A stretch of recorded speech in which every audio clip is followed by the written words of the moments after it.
The Tampa Bay Buccaneers select Jameis Winston. Jameis Winston's rookie season was a bright light for a struggling franchise. Great effort by Jameis Winston. Magnificent! You're excited to watch Jameis Winston play. With young talent by his side, are the pieces finally in place for the Bucs? With the second pick in the 2012 NFL Draft, the Washington Redskins select Robert Griffin III. RG3's career got off to a fast start. Touchdown RG3! RG3 for the touchdown! Can you believe it? He's the man! Electrified! But then, his injuries became the story. RG3 is down. This does not look good. Robertson, a lot of pain. It's very serious. Now, a new team with a new head coach, both looking for a fresh start, trying to bring winning football back to Cleveland. Two teams, two reasons for hope. Football is back. It's the NFL on CBS from Tampa, Florida. 82 degrees and humid. Week 3 of the preseason and the first time the Buccaneers have been home. The Browns have spent the whole week in the Floridian heat. Tonight, Cleveland meets Tampa Bay from Raymond James Stadium in primetime on CBS. And welcome to the broadcast booth, everybody. Ian Eagle along with Phil Simms. Evan Washburn joins us down on the sidelines. This time of year around the NFL, there's a lot of optimism all throughout training camps.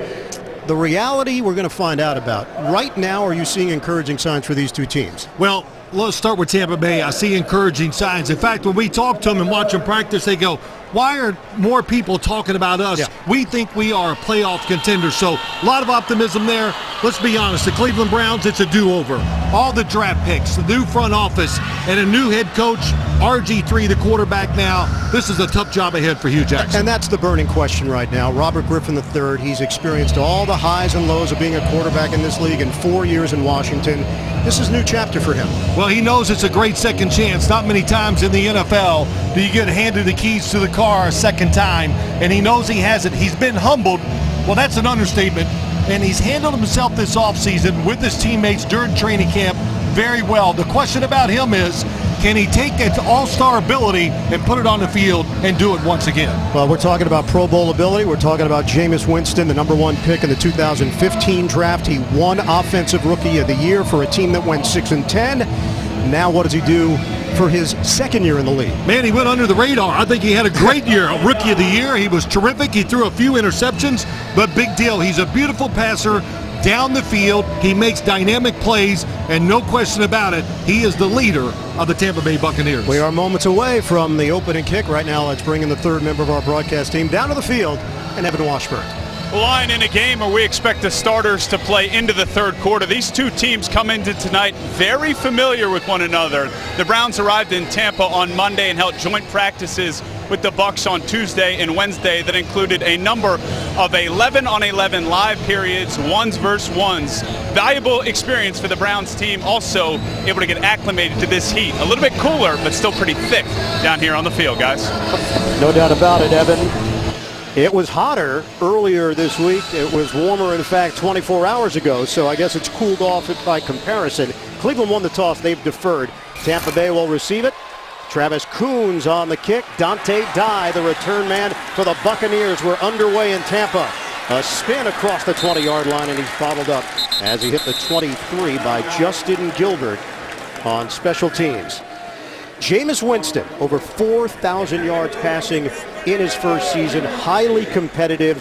This team was 6-6. They went on a 4-game losing streak to end the year. They were on the periphery of the playoff picture, but did not finish on an up note. He's trying to change all that in year 2. On a 1st and 10 from the 23 to open things up. 3 receivers set for the Buccaneers. Motion man Adam Humphries. Running play on 1st down. Doug Martin signed a big contract during the offseason, picked up a yard, hit by Jamar Taylor on the play. On offense for the Buccaneers, no Ali Marpet, dealing with an injury, so they make a switch. Evan Smith in at right guard. Backs and receivers. Austin Safarian-Jenkins was demoted to second team, but now back getting a portion of the first team reps. Buccaneers going no huddle here on a 2nd and 9. Winston, plenty of time. Winston downfield. It's caught. Slings it in there to the veteran Vincent Jackson. 3-time Pro Bowler, 6 1,000-yard seasons in his career. Yep, they like to run the football. Vincent Jackson coming all the way across the field. And why they like to run the football is so they can do play-action passes and throw it deep down the field. Operating quickly here. Winston in stride. He hits big Mike Evans. Evans admitting that last year was rough for him with the drops. He believes his concentration level is back where it needs to be. Yeah, a little hurry-up offense. Mike Evans lost the weight, about 15 to 20 pounds, says he feels so much lighter. And last year he proved to himself that he can get wide open in this league. This year he's just got to hold on to the football more. Tampa Bay quickly into Cleveland territory, set it up for Jackson, working the outside, out near the 30-yard line. Ibrahim Campbell makes that tackle. It's a 6-yard pickup. And the Buccaneers are moving down the field with ease right now through the air. I think the Buccaneers, they got a couple offensive linemen out tonight, but they know this offense, it's set, it's deep on the offensive line, and they have good weapons at wide receiver and 2 good running backs. Browns in the nickel. They give it to Doug Martin for a 1-yard pickup. Brought down by Christian Kirksey on the play, the linebacker. So it sets up 3rd and manageable. 3rd and 3 here for the Buccaneers. Well, last week the Browns had such a tough time stopping the run game of the Atlanta Falcons. They came out here tonight, looked pretty determined and aggressive up front to make sure the Bucs don't run the football. Out of the gun. Winston, incomplete. Jackson made an effort at it. The drive stalls, and this was part of the issue with the Buccaneers last year, Phil. This team was number 5 in total offense, but they were 20th in scoring. Top of the screen, look at the slant inside. Justin Gilbert being aggressive. He's good at bump and run coverage, did it that time. And here is Roberto Aguayo. So much pressure that he's dealing with in just the 3rd week of the preseason. Has already missed a couple of kicks. 3-time All-American at Florida State. This is a 48-yard attempt, and he desperately needs this for his confidence. Anger will hold it. Aguayo from 48 yards away. He's got it. And the reaction from the crowd for Roberto Aguayo. He grew up an hour and 10 minutes from Tampa. Native Floridian, maybe he's back on the right track. Well, maybe a sigh of relief for Roberto Aguayo and for the Buccaneers fans. Because the pressure's been building, Phil. Well, they're in practice, on Tuesday, he missed his field goals, and the fans are all booing him, and he did not try field goals when we were there Wednesday watching practice. So the kickoff to Justin Gilbert, and it's out to the 25-yard line for the Browns. That's where they'll open up their first drive, and they are led by Robert Griffin III. Reclamation project, any way you want to look at it, this is an opportunity for him to get his career back. It got derailed. Yeah, it really is. Terry Bradshaw used to have a great statement. He'd say, quarterback's got to go down deep before he can go to heaven, if you know what I'm saying. And I know what you're saying. Okay, so these last couple of years have been rough on Robert Griffin III. We'll see if he can take advantage of this opportunity and get back in rhythm and be the quarterback we saw in year 1. Well, this is Hugh Jackson, and you're going to see funky formations with Hugh. We saw it in Cincinnati last year when he was calling the plays. Give it up to Crowell. Good cut by Crowell. Looked like he was going to be hemmed in. Instead, he turns it into a 2.5-yard gain. Offense for Cleveland, putting a lot of responsibility on the shoulders of young Cameron Irving in his 2nd year from Florida State, the starting center. And it is the NFL debut of Corey Coleman. Electrifying talent. He had 20 touchdowns last year for Baylor, the number 15 pick overall.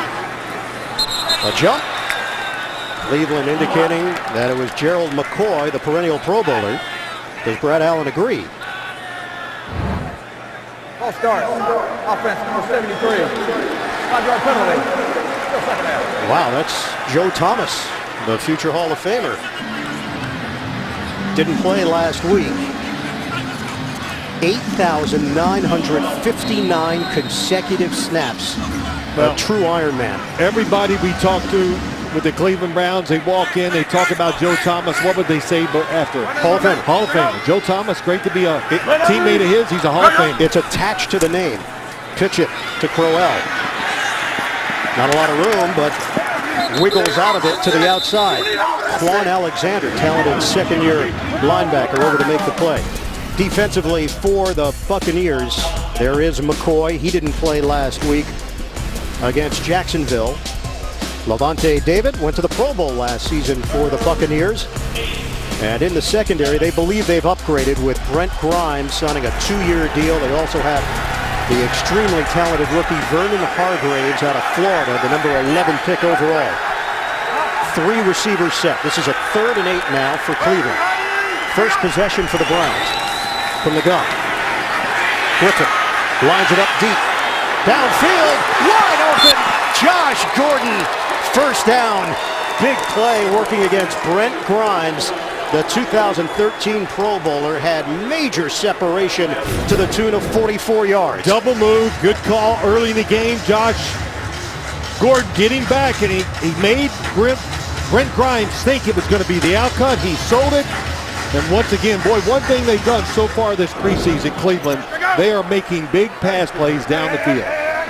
Inside the 30-yard line. Duke Johnson is now in. Swing it out. Caught by Terrell Pryor, the former quarterback. The variety of weapons that RG3 has. We just saw Pryor, Josh Gordon, one of the best playmakers in the NFL as long as he can stay on the field. Well, Josh Gordon, just talking to him, Hugh Jackson said the most talented player I've ever been around. How about that? That's a long time ago, 2013, when we watched him in practice on Wednesday. Yeah, he looks good, but the first thing that stands out, his size for a wide receiver. Him and Terrell Pryor, without question, the 2 biggest wide receivers in the NFL. 7 and 3, fake it, Griffin dumps it off to Barnage. He was the main target last year for the Browns. Went to the Pro Bowl and just picked up a yard. It was Brad McDougald over there to make the play, the safety. Well, with this receiving group that Cleveland potentially has out there on the field, when you talk about Pryor, Coleman, and Josh Gordon when he gets back after suspension, I don't think Barnage, who got over 1,000 yards last year, is going to see many double teams, that's for sure. Hugh Jackson was the head coach of the Oakland Raiders in 2011 when 8-8 lost his job and has worked his way back to that lofty position in his first year with the Browns. This is the 3rd and 2. RG3 in the pocket, stands in there and hits Barnage. Move the chains. It's a first down across the 20-yard line. 5-yard pickup. Alexander and McDougald combined to make the stop. Talking to Hugh Jackson yesterday, one of the things you like right here is Robert Griffin III. He has great arm strength, and he just doesn't show it off enough. And I said something to Hugh Jackson. He goes, yes, we've got his cleats in the ground. And what that means is brace yourself when he needs to turn up the heat. He has that ability, and he has shown it so far this preseason a few times. Cleveland on the move, looking for the touchdown. And it's too high. Barnage, the intended receiver. Jackson also mentioned about RG3 as they were making their decisions. They just felt he would be a good fit for what they wanted to do. He came in and he worked out. He actually worked out for the Jets first. Cleveland was the second team he worked out for. And Robert Griffin III felt something, felt like this was the right place at the right time. He signed the deal. He chatted with his parents, his support group, and felt this was the spot. 8th play of the drive. Crowell has nowhere to go. Robert Ayers, the 8-year veteran, there to make the stop. One of the free agent signings during the offseason by Tampa Bay. They gave him 3 years, $21 million. They like Robert Ayers. You know, he just brings a different attitude. When you want to have a good football team, especially on the defensive side, you need guys that can hit the quarterback. Robert Ayers can maybe free up Gerald McCoy sometimes where you can't double team him with 2 linemen because he's aggressive. He brings a personality to this defensive line, and they needed it. They need him. Noah Spence is now in. Barnage sets up in the backfield. Out of the pocket. 3rd and 10. Flag down. And Robert Griffin III ducks out of bounds. Penalty marker on the play. Thrown back at the 27-yard line. In the area of holding. Pressure from Spence. They'll decline the hold. Yeah, right tackle. Ends up being a loss of 1 on the play on the scramble. Holding. Offense number 67. That penalty is declined. 4th down. Field goal unit coming on for Cleveland, looking to tie the score. And it will be Patrick Murray, who is a former Buccaneer. Murray kicked for Tampa Bay in 2014, was 20 of 24 on field goal attempts, then suffered a knee injury in 2015. Went to Don Bosco High School, also in New Jersey. Yeah, I knew you would get a pop in there. There's a little family connection there. A little bit. 35-yard attempt. He splits the uprights. He was taught well at Don Bosco and by his dad, who's coached him throughout the years, came from a soccer background. We're tied at 3. 8:04 to go in the first quarter. Preseason action on CBS. I'm going to say he doesn't like the dog pound here in Tampa. Tied at 3, the Browns and the Buccaneers. Patrick Murray kicking it off, and Bernard Reedy is the deep man for Tampa Bay. Reedy in his first year from Toledo. Will he get an opportunity? He will. Takes it out of the end zone. Reedy looking for an opening. He has stood up. And brought down just short of the 19-yard line. 2 young quarterbacks going head-to-head here in Tampa. Robert Griffin III, Jameis Winston. 3rd week of the preseason. More first quarter action coming up. Buccaneers made a coaching change during the offseason. Lovie Smith was let go. Dirk Cutter was promoted from offensive coordinator to head coach and filled that relationship so key in the development of Jameis Winston. 2nd year in this offense. And Winston and Cutter are connected at the hip. They are. Winston could not hit Adam Humphries, who was open. Another aggressive throw down the field by Jameis Winston. Tries to look it off. He has Humphrey open down the seam. Watch as he looks to his left. He knows he's got him. Little pump fake. And then just a little off target. Linebacker jumps up, makes him throw it inside. That's why it was incomplete. 5 receivers set on a 2nd and 10. Winston to the outside. Mike Evans tried the spin move, and he's brought down immediately by Gilbert on the play. Justin Gilbert's trying to create a little time for himself on defense, not just on special teams. Yeah, he's made a couple good plays here so far in this game. But you talk about Jameis Winston, just to go back to that, Ian, real quick. This offense he's running, it's almost the same offense he ran in college. It's what Dirk Cutter likes to teach. It's about running the football, throwing it down the field, and Jameis Winston, perfect quarterback for that. Winston lost the football, gets out of trouble. Winston making it happen with his legs, and there's the baseball slide. Former baseball star, a pitcher at Florida State, and at one point really entertained the idea of playing both sports, wanted to be Bo Jackson. Yeah, he wanted to be Bo Jackson. Good job of picking it up, didn't panic, and saw the fact. I think this is an underrated part of his game. He's not a scrambler, but when he needs to, he's nimble, losing the weight. They've talked about how it's made his legs stronger, moving around the pocket better. We saw some of it just on that play. Give it to Doug Martin, who falls forward, brought down by Joe Hayden. Winston lost 15 pounds, but it really was more about reshaping his body. You mentioned the legs feeling lighter on his feet. He changed his diet. Right. You asked him, do you feel the difference? He said, oh, I feel the difference. Well, it shows in everything. It shows the way he moves, the way he drops. His throwing motion, I've said many times, Jameis Winston was born to throw. He was going to throw something for a living. The javelin, the baseball, football, whatever. He's pretty good at all of it. 2nd and 8. Open man, it's Humphries. He gets drilled from behind by Campbell, but another long completion, 23 yards. Humphries works out of the slot in his 2nd year from Clemson. Like I said, he was trained well to do this in college. It's just same play we saw earlier. They tried to the other side, and his height and the time it takes, it creates so much separation between the linebackers and the defensive backs that he can just loft the football perfectly with the right speed and put it right on target. Once again out of the gun. Martin leaps to the outside. Martin chewing up real estate. Good blocks from Smith and Allen on that left side. No Kevin Pamfield. He's out for personal reasons, so Josh Allen got the start at left guard. They are very deep on that offensive line, Phil. Deep and versatile. And you look at Doug Martin, you say, wow, he's not that big of a guy. But last year, he broke, I think he got 900 and some yards after contact. So it tells you he's a tough runner inside and out. Number 2 in rushing last season behind Adrian Peterson, who shut it down. This time it's Charles Sims III. Little shake and bake move by Sims for 5 yards. So they're mixing and matching now, the Buccaneers. Joe Hawley slow to get up. And Hawley remains on his back. He'll get a little bit of help.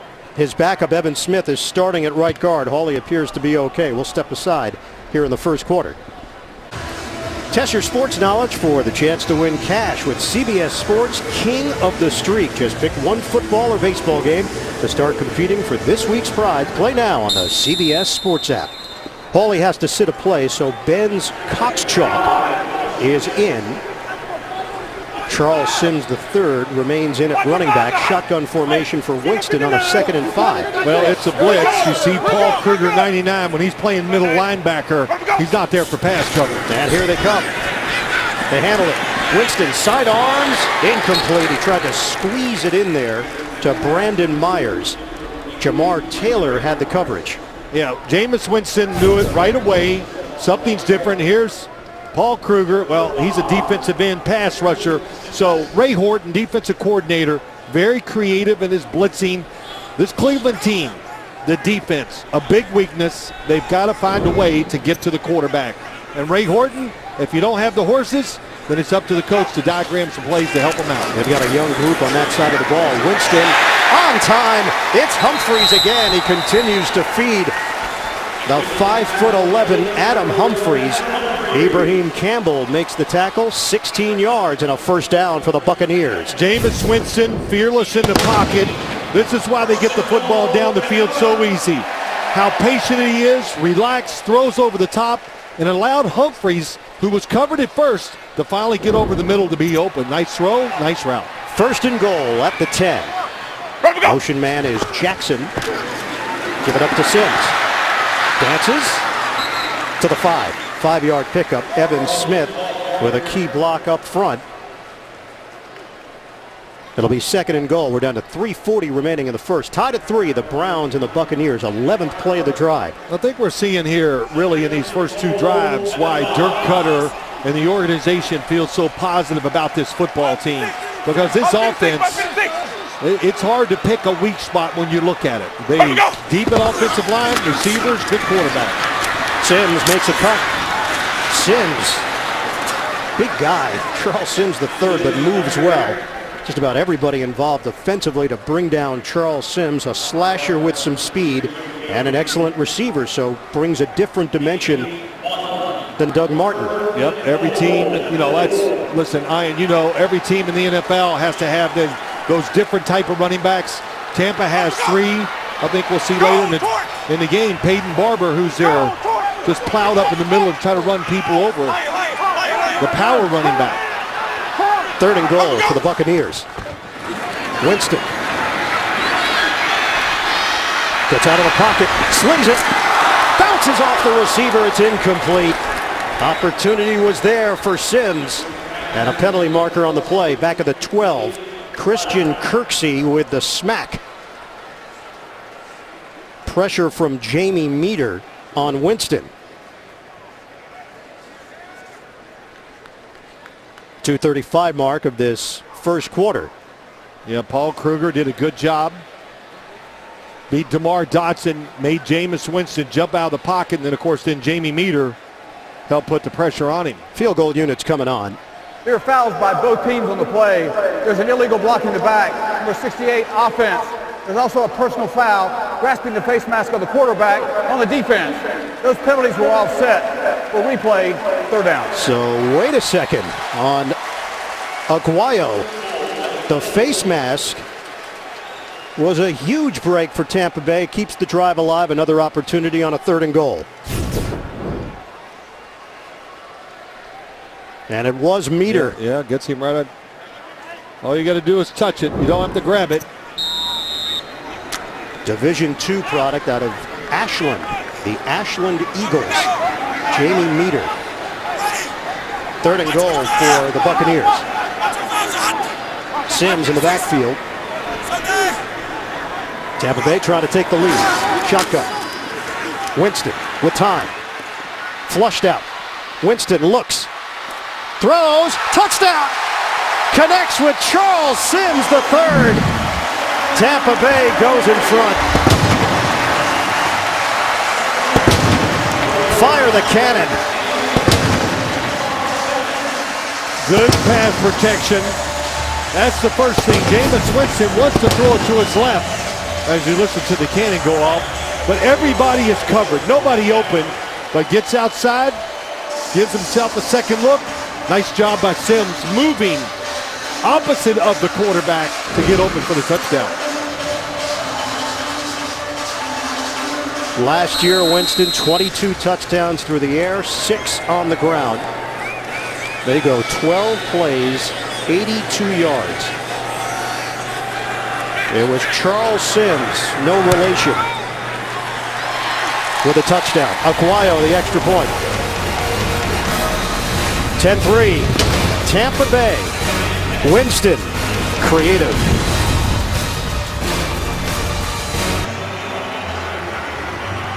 Last year, the Buccaneers had the most yards they ever had in franchise history. 6,014 yards, a big reason why. That man, Jameis Winston, second long drive of the night for the Bucs. Aguayo kicks it off. Darius Jennings is deep. It's over his head. And the Browns will have it at the 25-yard line. Well, let's look at the touchdown throw. It's a common play in the NFL. Bunch receivers. They're going to try to hook great to the inside. Jackson comes to the outside. They're covered well, but nobody. Hard to stay with Charles Sims this long when the quarterback moves. And a great change of direction by Sims to get open. Yes, there's no relation, but we have a lot in common, though. How's that? Athleticism, Really? looks. Really? Just a few of the things. I'm going to check his bio again. Confirm all that. Double tight end set for Cleveland on first down. Griffin. It's incomplete. Fridays this fall, Mac is back. No man has ever done more with less. Don't miss the new series, MacGyver. It premieres Friday, September 23rd, only CBS. Well, what's going to sit this Tampa Bay defense, make it better this year? We talked about it. Robert Ayers in there. Gerald McCoy needs to stay healthy. RG3 was trying to hook up with Randall Telfer, first-year tight end from USC. Griffin slides, and that has come under heavy scrutiny throughout his career. Has he perfected the art of the slide, Phil? Yeah, well, that's all they talked about in Cleveland for a while. He had practice, and they did practice sliding, and he's done it well in his preseason, and that's what it's about. He talked about that to us yesterday quite a bit, knowing that every play is not the last play. So you got to give up every once in a while to be there for the next one. And so far this preseason, done a very good job of that. He was very reflective in our meeting, and you could tell he has been humbled by the experience in Washington. 3rd and 6. Out of the pocket. They'll run for it. And a flag is down. He's got enough for the first down, but the 9-yard gain may not stand. Tampa Bay pointing in Cleveland's direction. 2 flags for Brad Allen to deal with. And it's a hold.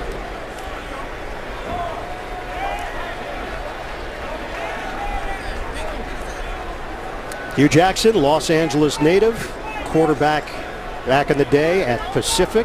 Also played basketball there. Offense number 67. 10-yard penalty. I mean, 3rd down. That's Austin Pastor on the right side of the line. Jackson, longtime college coach at USC, Cal, Arizona State, Cal State Fullerton, Pacific, his alma mater, coached in NFL Europe with the London Monarchs, and then opportunities in the NFL. Cincinnati Bengals did a fantastic job running that offense the last couple of years. Well, he loves it here in Cleveland, because now he's just coaching the team, doesn't have to worry about anything else. 3rd and 16. And this play whistled dead. Timeout. Hugh Jackson used that running quarterback skill and got down the sideline.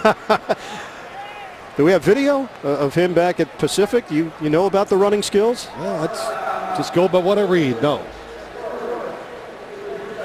But you know, the thing I like about Hugh Jackson, he has taught all quarterbacks different type of offenses. Joe Flacco, he was there with Baltimore, had great success. Carson Palmer, it was a drop back deep down the field throwing offense that he brought from Cincinnati when Carson Palmer was young. And Andy Dalton, it was just a combination of both. Drop back game, they had a little zone read, they had all their little trick plays they used, and I'd say Andy Dalton was pretty happy with the success he had under Hugh Jackson. We asked him, is this a rebuild with Cleveland? And he said, look, there were good players on this roster. I don't want to call it a rebuild. That would be disrespectful to those players. Let's call it a reboot. Okay. Are you okay with that? If he says so, it's a do-over in my eyes, that's for sure. RG3 dumps it off to Hawkins. Andrew Hawkins, who had not played in the preseason, picks up 3 yards. Hit by Hargraves on the play. Well, you know, we've already kind of seen, I think, what the Cleveland Browns are, and they've shown it in the preseason. The defense, do they have dynamic playmakers that can get them off the field? We haven't seen that yet. The offense, what you got to like, they're protecting RG3 pretty well. He's making plays, and the wide receivers have made those big plays down the field. 3-time Pro Bowler Andy Lee on to kick it. Adam Humphries, the return man. High punt. Humphries backpedals. He has a little bit of room. Humphries cuts to the outside. Adam Humphries trying to go all the way. Humphries takes it the distance. Touchdown, Tampa Bay.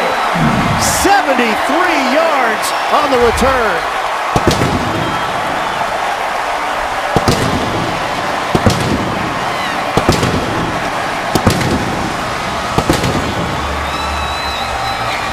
I think we're seeing why Dirk Cutter said this is my third receiver early in camp, but nobody's in position to contain, and he just runs around the end, nobody there, and Humphries turned on speed and outran everybody. Andy Lee was watching. Well, I think he was limping is what it looked like. Limping and watching. Adam Humphries, Dirk Cutter said, on offense, he's always in the right place at the right time, and he believes he could play in the slot for a lot of teams in the NFL. The Buccaneers are happy to have him. Aguayo, the extra point. Tampa Bay with a 17-3 lead. Well, anytime you're covering a kick or a punt, you space the field evenly. They did not. Everybody got caught inside. And then, boy, let's see what Hugh Jackson's reaction is to this. Looks at Lee. Yeah, you're a punter in this league now. There's no like, oh, I'm not going to go make the tackle. You get the opportunity. It looked like he was limping. Did it to you? Yeah, a little bit. A little bit of a limp, but I think Hugh Jackson, that's some pretty harsh words for him. Andy Lee now in his 13th year in the NFL. Last year, he was among the busier punters in the league. Well, you know, too, just looking at that reaction from Hugh Jackson, that's why there's so much work ahead to change so many things about this football team. But, you know, he doesn't mince his words too much. No. That's one thing I've learned about him over the years. Talked to him many times, and he'll tell you, tells the players, tells us the truth about what's going on. Kickoff from Aguayo. Well over the head of Darius Jennings out to the 25-yard line. The NFL season kicks off with the Panthers at the Broncos. That's Thursday, September 8th, 8:30 p.m. Eastern on NBC.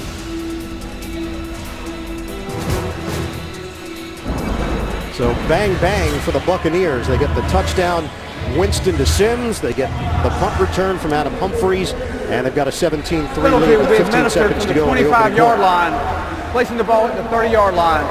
First down, Cleveland. And offside gave The Browns 5 extra yards. They'll open up at the 30. Duke Johnson, who had 61 receptions in his rookie year, is behind Griffin. Play fake, underneath. There's Corey Coleman, his first catch here in the preseason, and the penalty marker is down. 9-yard pickup for Coleman. Pass interference, offense number 11. 10-yard penalty, first down. And that's Terrell Pryor. All these outside screens that we've seen over the years, every team runs them. Seen a lot of flags thrown so far this preseason on this type of play. The screen to the outside where the receivers are blocking more than 1 yard down the field before the football is in the air. So Terrell Pryor being aggressive, but got to the point of attack too quick. Time runs out at the end of the first quarter with Tampa Bay in front, 17-3 on the Cleveland Browns. We'll return to Tampa after these messages with second quarter action. You're watching the NFL on CBS.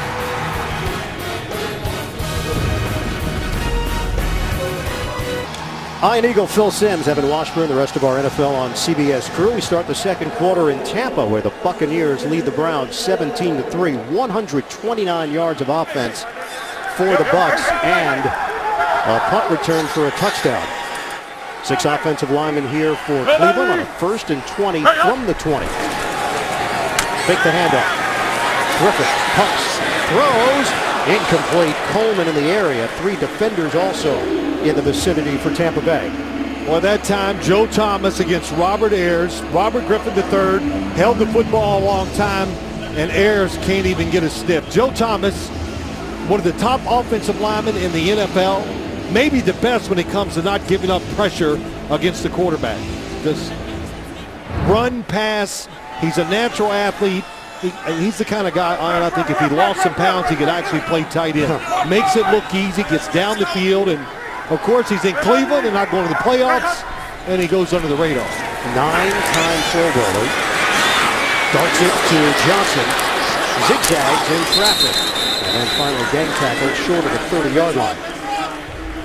Thomas has that tremendous wingspan. Outside, number 73. Beautiful job. Pushes one defender inside, gets out. Inside against Levante David. He's never missed a snap. 144 consecutive starts. Pretty comforting to a quarterback knowing that I got maybe one of the best left tackles in the last 15 years when it comes to not letting the quarterback get under pressure. RG3 is 6 of 9 for 68 yards. This is a 3rd and 11 for Cleveland. Griffin steps up. Slides. Not taking any chances. And it will go down as a sack for the Tampa Bay defense as Jacquez Smith was there to make sure that RG3 didn't get extra yardage. Loss of 2. Well, it was a blitz. Can't blame the offensive line. Nobody opened down the field. They did a good job of picking it up. Robert Griffin III had plenty of time to throw it, but everybody covered, so he did the smart thing and took the sack. Well, Andy Lee will punt it again, but this time Adam Humphries is not back there. It's Bernard Reedy getting a chance. Deep punt.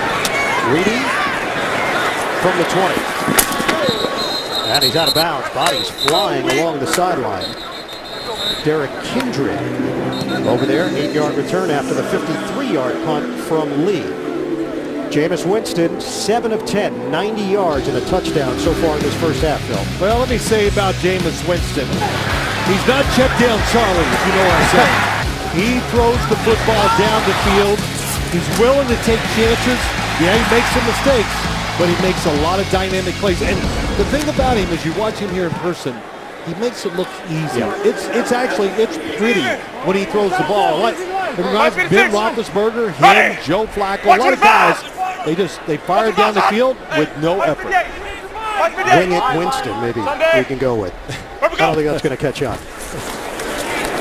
Winston tipped up in the air. Unfortunate it wasn't intercepted. Humphries got his hands on it. Jamar Taylor over there along with Campbell. That's a good throw. Easy catch for Humphries, really, just misses it. Usually over the middle, ball gets tipped up. About 90% of the time, it's intercepted. 2nd and 10. Winston on the move. He hits Jackson. Vincent Jackson's got a first down. So we talked about the talent of Mike Evans. Jackson is the savvy veteran that everybody in that receiving core leans on, dishing out advice, and has the resume to back it up now in his 12th year in the league. Got the resume. He's tough. He's playing a different position now. He's not the lead guy. That goes to Evans, but he goes inside and blocks. And I said, wow, because Jameis Winston on the run across the field threw a sidearm pass right on target. Fake it. Winston lets it fly. Hauled in. Jackson again. Working against Tracy Howard, a rookie. It's an out and up. Jameis Winston has such great time to throw the football. Watch the move. It's an out and up. He's not open, so Jameis Winston throws it behind him on purpose. And there was not one defender for Cleveland near him as he threw that football, and he put some steam on it, put it right on target. Fantastic protection, 31 yards downfield. And the Buccaneers in business once again in Cleveland territory. Charles Sims the third, 1 yard. Bird. Bird. I can't you call can you call Bird. either, No, right? it's only referee can call you Bird. No, he allows everybody. He does? Okay, good. But just in this game, in the NFL, it's become such an underneath throwing league at times. It's kind of refreshing when you see a team like this, the Tampa Bay Buccaneers with Dirk Cutter. You see Carson Palmer out in Arizona throwing all those deep passes. It's just different. Ball is loose, and Peyton Barber gets it back. It's funny you bring up Arizona because the similarities in offense and the roots of this offense from Dirk Cutter, it's going back Pittsburgh days. Pittsburgh, Mike Mularkey. Dirk Cutter learned it in Atlanta from Mike Mularkey, who learned it in Pittsburgh from my old coach, Ron Earhart. Bruce Arians runs it. New England used to do it. It's a system. As Dirk Cutter said, when I went to Atlanta, worked under Mularkey, he goes, it made sense, it fit together, and he has stayed with it. Shotgun on 3rd and 6. Winston, perfect touch to Sims with a flag down. Christian Kirksey with the tackle, 12 yards on the catch and run. Personal foul, roughing the passer, defense number 55. Half the distance to the goal, automatic, first down. And that's Danny Shelton. Now in his 2nd year, they are expecting a great deal from Shelton. Let's just watch, Shelton you're expecting, but watch Agba. He's a 2nd-round pick from Oklahoma State. They need him to show up his rookie year. Does a great job getting around Smith, gets a hit. It was Shelton who got him down low. A lot of playing time for Agba and for Nassib, 2 rookies that they're very high on. Dominique Alexander also came up in conversation. Yeah, they both produced in the preseason, that is for sure. Peyton Barber, undrafted rookie out of Auburn. Met by Xavier Cooper on the play for no gain. He walked by me in practice the other day, and Rondé Barber was there, and I said, wow, who is that? He goes, oh, you got to pay attention to him. But because he's pretty thick, you know what I'm saying? So that's what he is. He's a power runner. Every offense needs that type of guy. Bootleg, Winston, it was tipped. Trying to hit Evans. The ball was deflected. And it's 3rd and goal now for the Buccaneers, who are knocking on the door once again. I'll say this. We talk about RG3 and all the running, right? I mean, Jameis Winston is on the move. Maybe I lose a little weight, I could get faster. What do you think? Well, you said you had Charles Sims' athleticism, so I'm just taking you at your word. Look, I'm going to come out with a diet. The diet is going to just come down to Tampa, sit in the booth, to announce the game, and you'll lose weight. Yeah, you'll melt. We're feeling it. 3rd and goal. Winston from the gun. Rush is coming. Waits. A little too high, even for a tall receiver. Vincent Jackson is 6'5", and it's 4th down for the Buccaneers. So another field goal attempt for Aguayo. This will be a chip shot from 21 yards away. Yeah, good confidence builder. I always wonder, when the offense gets inside the 10, does the field goal kicker sit over there and root against them and go, man, come on? You asked Matt Barr. I'm sure you did. He's different. He didn't care. He liked them all from wherever, as long as it was pressure, he would make it. Aguayo did not miss a kick inside 40 yards at Florida State. He nails this 21-yarder and extends the Buccaneers' lead. It's 20-3. Tampa Bay has been impressive in this first half against Cleveland. Way to get things kicked off with Rex Ryan going against his former team, the team that cost the Jets a playoff spot last year. And the schedule looks like this, with Houston at New England, Miami at Cincinnati, Arizona at San Francisco, and so on. All the games on CBS and NFL Network. Aguayo will kick it off. 2 field goals for Aguayo. Deep man is Darius Jennings for Cleveland.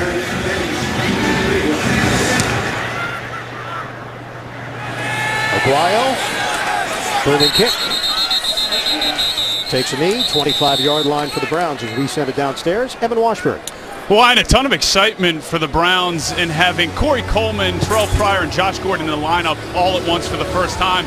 But in that previous possession, there's clearly some frustration and a lack of communication between Coleman and Pryor specifically. They haven't had a lot of practice time together, and I think that's coming to fruition here because they were exchanging words, nothing out of hand, but it's clear that the lack of practice time is having an effect on the field, Gus. Yeah, Evan Coleman tweaked his hamstring August 5th, so he has not gotten a whole lot of reps. Yeah, he's first preseason game. I've seen him talking, Evan, a couple times, where to line up. Looks like Corey Coleman's going to the wrong spot a couple times. Crowell has a running lane. Takes it across the 30-yard line for a 7-yard pickup. We saw Josh Gordon early, made that long reception, but they might have him on a bit of a pitch count. Oh, yeah. Yeah, you know, first off, Corey Coleman currently on the sideline. Josh Gordon's so big, you got to let him slowly work his way back into it. Gain shape, practice, everything like that. Legs churning there for Crowell. That's a 5-yard pickup. Pastor with a key block. And here is Josh Gordon getting another opportunity on offense. I mean, this is a huge key to this football team. If they have success, the quarterback and these 3 receivers. Pitch it. Crowell with a head of steam. Nice cut to the outside. And takes a shot. Again, it's Pastor on that right side. This was not someone that was expected to necessarily win the job, but he has stood out. Yeah, Pastor has been a big surprise for the football team. I don't think they thought he would be the starting right tackle, but he is. Here we go, Terrell Pryor, ex-quarterback. Pretty tough in there. I mean, he's another one. He's a giant. Pryor sets up wide. Big plays in the preseason for Pryor. Feels like he's been doing it throughout OTAs and training camp. Just had to translate it to the games.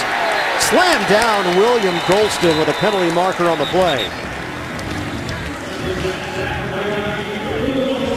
And the penalty against Cleveland. Double moves. Holding. Offense score 79. That penalty is declined. Second down. Dan France. Yep. Penalty declined, and the sack will count for the Buccaneers. The Pryor, it's pretty amazing. Now, you think about this. Yes. He wasn't just toying with the idea of playing quarterback in the NFL and then had to make a decision. He was a quarterback in this league. Started games, had some great moments. And then realized that he did not have a future, at least a stable one, at the position. Griffin throws it up. And out of bounds, pressure coming. Quan Alexander. Well, you know, the interesting thing, Griffin, good job getting rid of the football, about Terrell Pryor. To go from quarterback to wide receiver, such a big switch. 4,000 yards a day he figures he runs in practice. But he goes, I love this about being a quarterback. He goes, I'm just not a backup guy. Yeah, he goes, that was the quote. I can't fake it. In other words, I can't fake like, oh, good job, I'm rooting for you. And it was honest. It was honest. Of course it's the truth. It was very direct. It was very raw, but it was real. He said, hey, I'm not a pom-pom guy. Griffin's smacked again. The pocket collapsing. And RG3 fighting down at the bottom there with Smith for the football. Ayers and McCoy, big bodies coming at Robert Griffin III. When you put them inside Robert Ayers, that's where they're really going to get it. 91, that's McCoy coming around to the outside. Ayers comes in and cleans it up. So when you get in passing situations, that's when they're going to be their best. The big thing for them is, can Noah Spence, can they find an outside rusher to team up with Ayers and McCoy once they go inside? That's the 4th sack of the night for the Tampa Bay defense. A lot of deep routes, Ian. A lot of deep routes. Quarterback's got to hold the football. Tough on the offensive line. Just as Lee was about to punt it, the whistle blew. There was no flag, but Brett Allen heading over the sideline to talk to Dirk Cutter, and Robert Griffin III getting some words of encouragement from his backup, the former Buccaneer Josh McCown. Tampa Bay is challenging the ruling on the field of a fumble with recovery by Cleveland. Timeout. So there was a tussle for the football there as Jacquez Smith jumped on top of RG3 as he slammed down. That ball did come out, and it was wedged underneath him. They might have a legitimate point. CBS is sponsored by Corona, who invites you to find your beach. Devour, new in the freezer section. It's food you want to fork. And by Century Lane, your link to what's next. Football was clearly out. RG3 lost the football, and it was Jacquez Smith who continued to play. Everybody else stopped. Yep, football's out. No whistle. Play is not dead.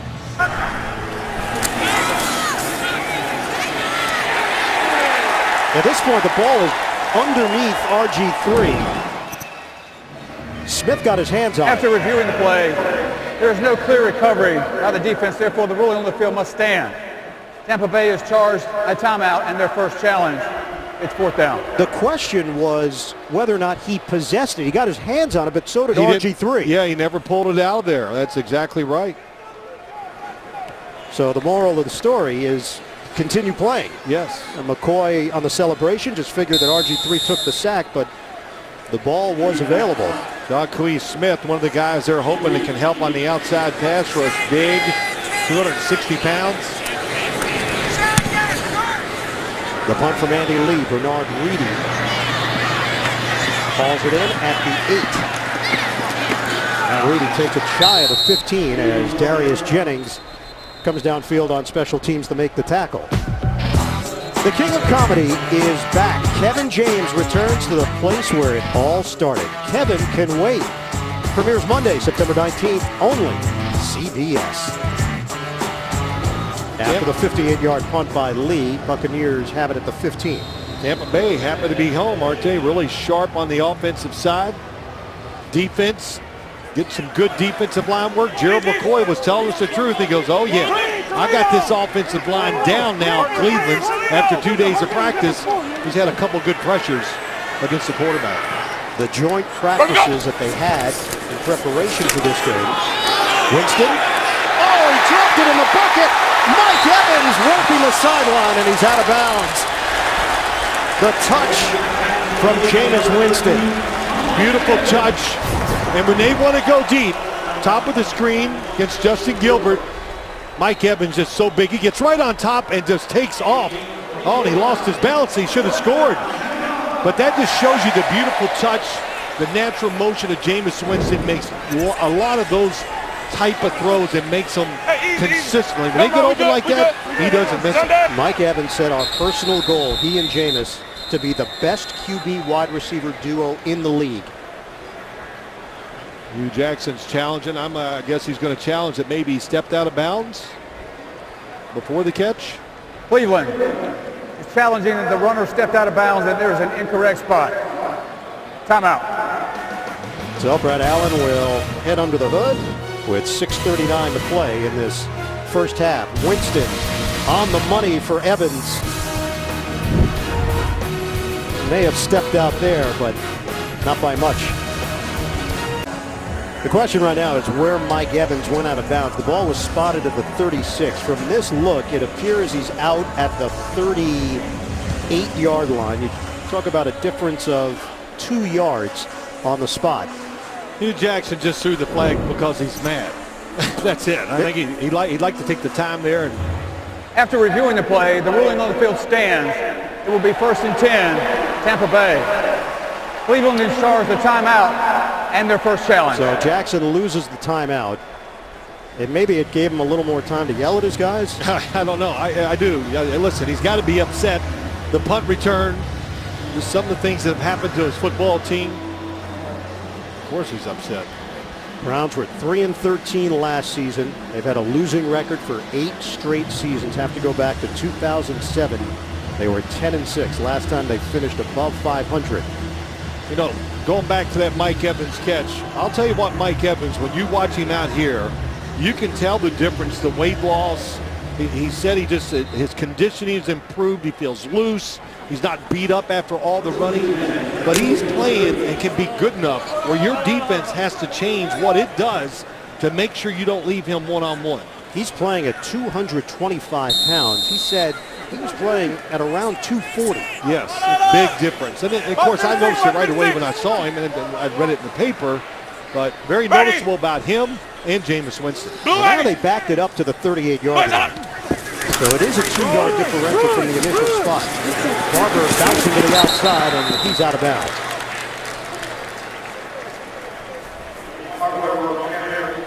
Mike Evans is in his 3rd year now in the NFL. He was the number 7 pick in 2014. In his first 2 years, 142 catches, 2,257 yards. The touchdowns were down, though, from year 1 to year 2. Listen, the numbers about him going on deep passes compared to everybody else on the team, it's 10-1 almost. When they throw it deep down the field, it's to Evans. 2nd and 6. Play action. Winston. Deep ball. It's Evans. Touchdown, Buccaneers. Major connection. Winston to Evans, and they can do some special things this season. Jamar Taylor's on the coverage. Play action pass. Soon you see play action pass. It's going deep. Good job of hanging in there. Jamar Taylor right in front. Doesn't see the ball. And Mike Evans, boy, jumps up, gets it, and you can see those hands just snatch it out of the air. He calls, when he's had a contested catch with the defensive back is all over him, if he doesn't come down with it, he goes, I count that as a drop. That's right.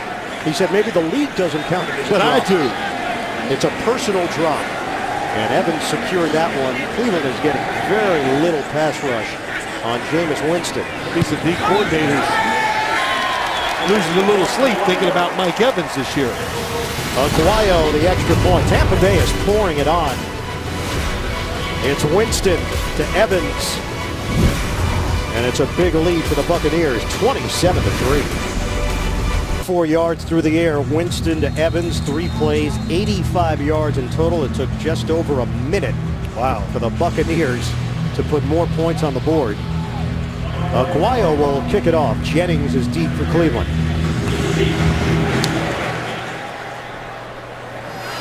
Aguayo's kick. This one is returnable, but Jennings isn't going to take it out.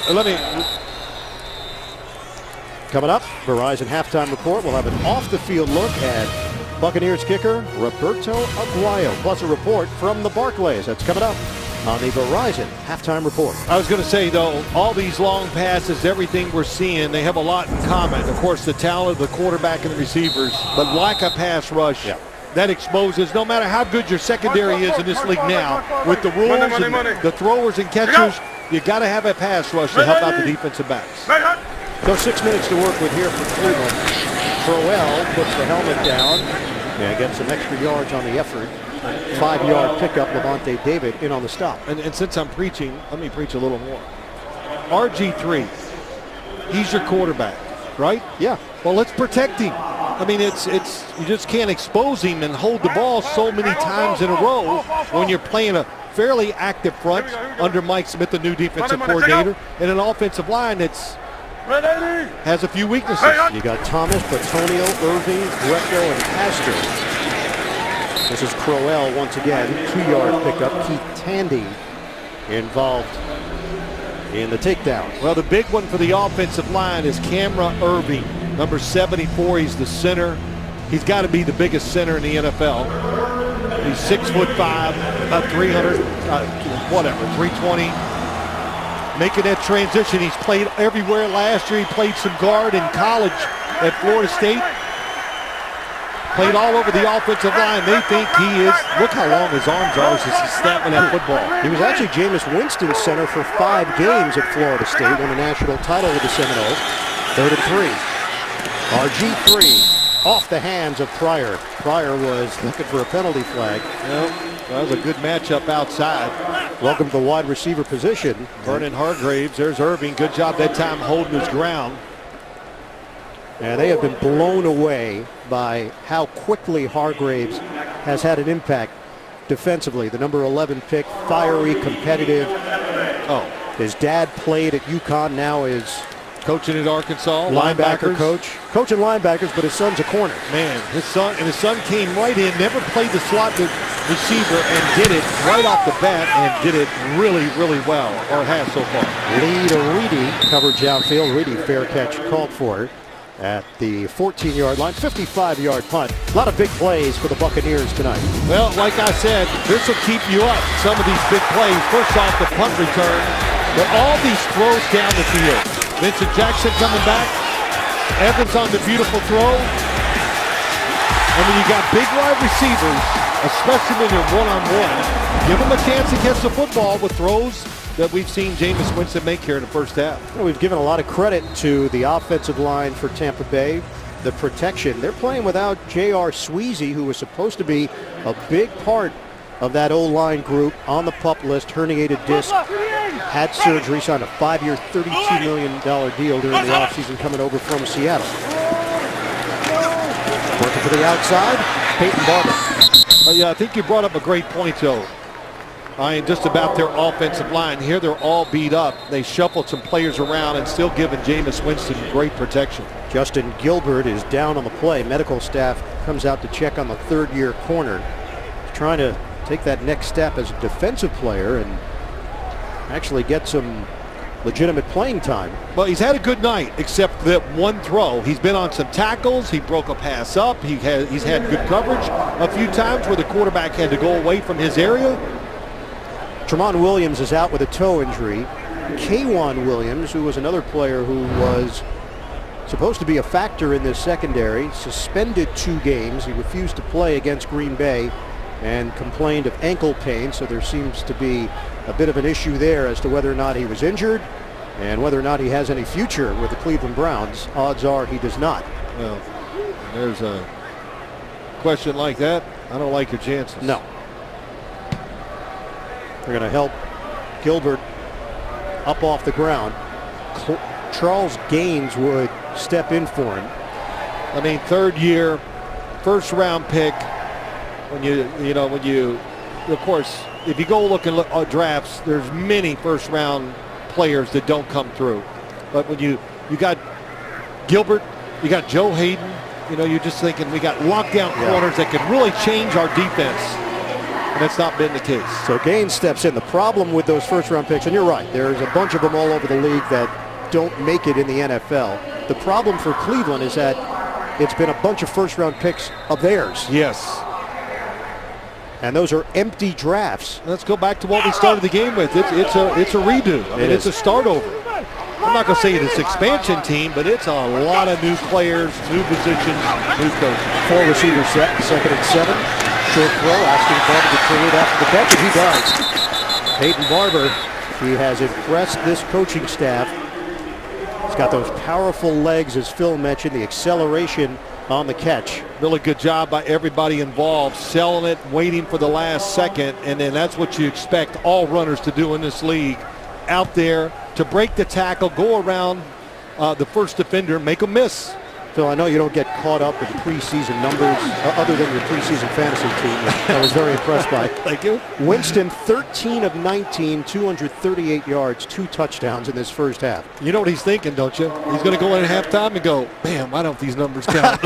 Well, that's what you'd be thinking. Oh, absolutely. It was, who did I say that to the other day? Oh, to Hargraves. I said, boy, don't you wish those interceptions went on last week? He goes, they go on mine. Don't you worry about it. He said they went on his personal mental record. Yes. First punt tonight for Brian Enger, the former Jacksonville Jaguar. Coleman is the return man.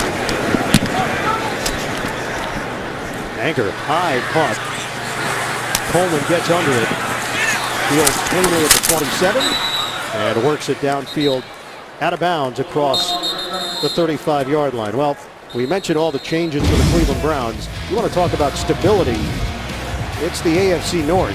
Cincinnati, they get to January, but can they win there? Pittsburgh, Steelers have to deal with some suspension, so they will be undermanned a bit to start the season. Baltimore, can they overcome injuries? Get 2015 out of their brains? Yeah, I mean, their key players are hurt. Joe Flacco, Steve Smith, Terrell Suggs, all coming off major injuries. That's tough. But you got the new quarterback in Cleveland. The one thing that does not change is the quarterbacks in the division on those three other teams. Take the handoff. That's a deep drop. RG3 throwing the long ball. Receiver falls down, and so does the defender. Coleman and Grimes. That's a rookie against the veteran. Grimes lost his shoe in the process. Well, we know RG3 can throw it a long way, but Gabriel never had a chance of being open. Really good coverage. Nobody opened down the field. They kept extra people in to give him the time to throw it, but as I look back there, once again, he was laying on the ground after the throw. Griffin started the night 4 of 4. He's now 6 of 12 for 68 yards.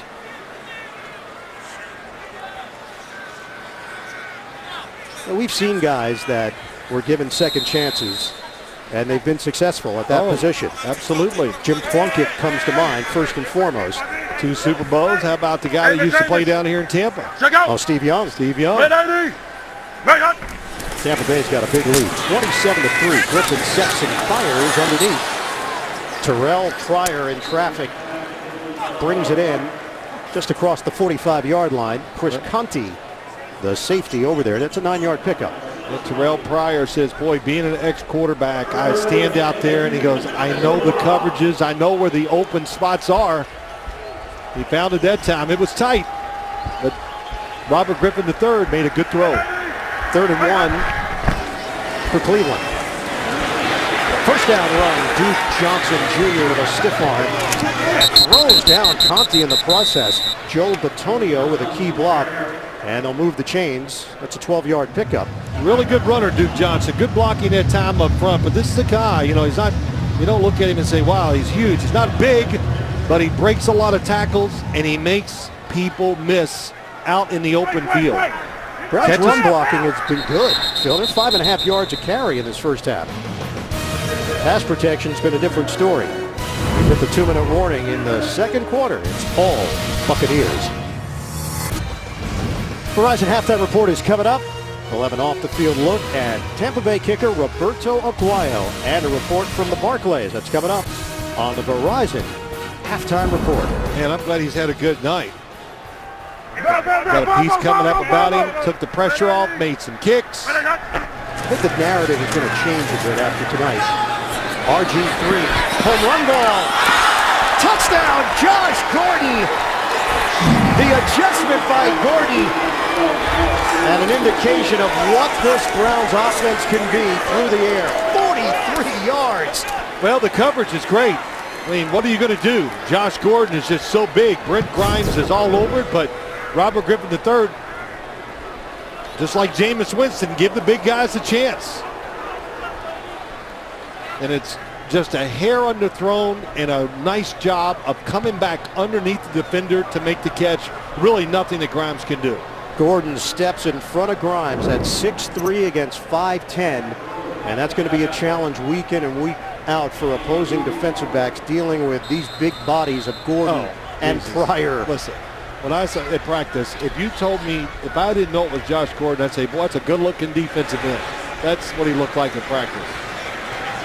He had his shirt rolled up, showing his muscles off. On purpose. And I did it too. When? At practice? I didn't see it. If he could do it, I can do it. Your shirt was tucked in. I don't know what you're talking about.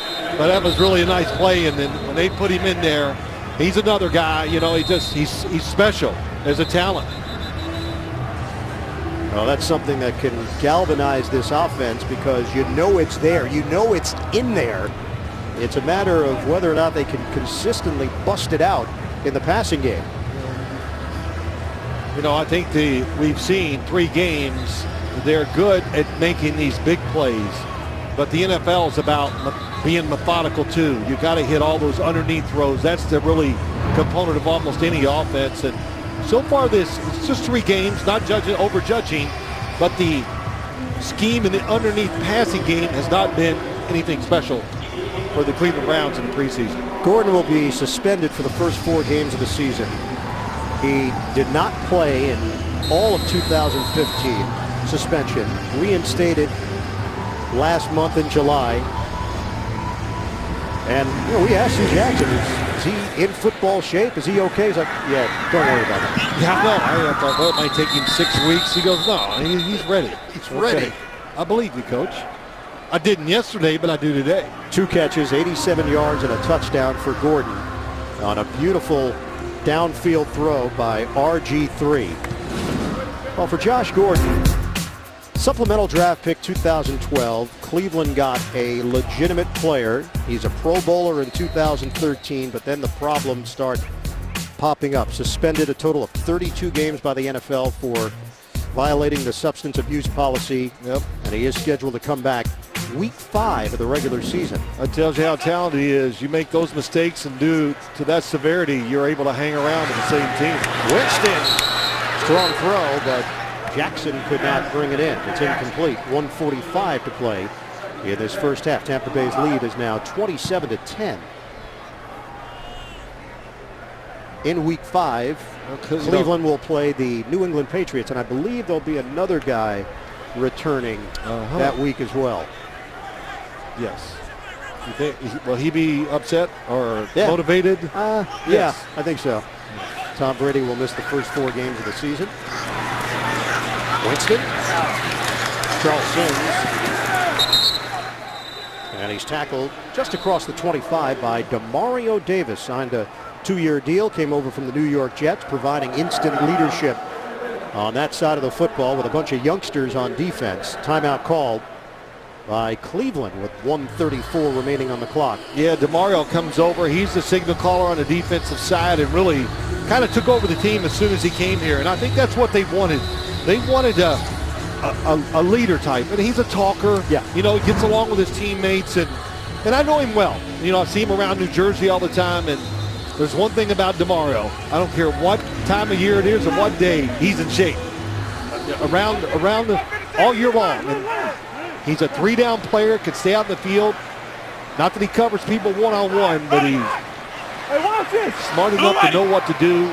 That's why Cleveland brought him in. With the Jets, he was the young guy soaking up all the knowledge. Terrific grab by Mike Evans. The hands are working. 15 yards on the hookup. Just great time waiting for the football. Here comes the blitz. Sims picks it up. Jameis Winston lets him get by the linebacker, makes the throw. And again, receiver showing off strong hands. This time on the outside, Austin Safarian Jenkins.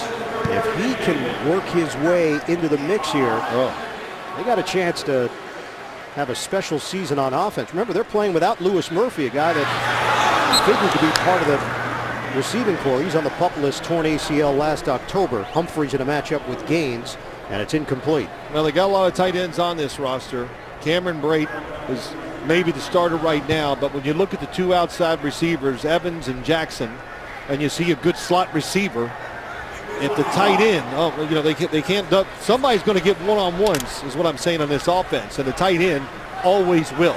And a good blocker in Luke Stocker, who's not playing tonight, more for precautionary reasons. You'll see that around the league. Not taking any chances. 35 out of the gun. Winston fires, nobody home, and Jackson takes a shot. It was Derek Kindred, the rookie out of TCU. He got a clean opening on the veteran Vincent Jackson. 4th down. If you're a safety against Tampa's offense, you know what they tell you? Stay deep. And that was a good job by Kendrick. He waited, didn't jump any routes, waited till Winston threw the ball, made a nice break. Mike Evans was being worked on along that Tampa Bay sideline after the previous play.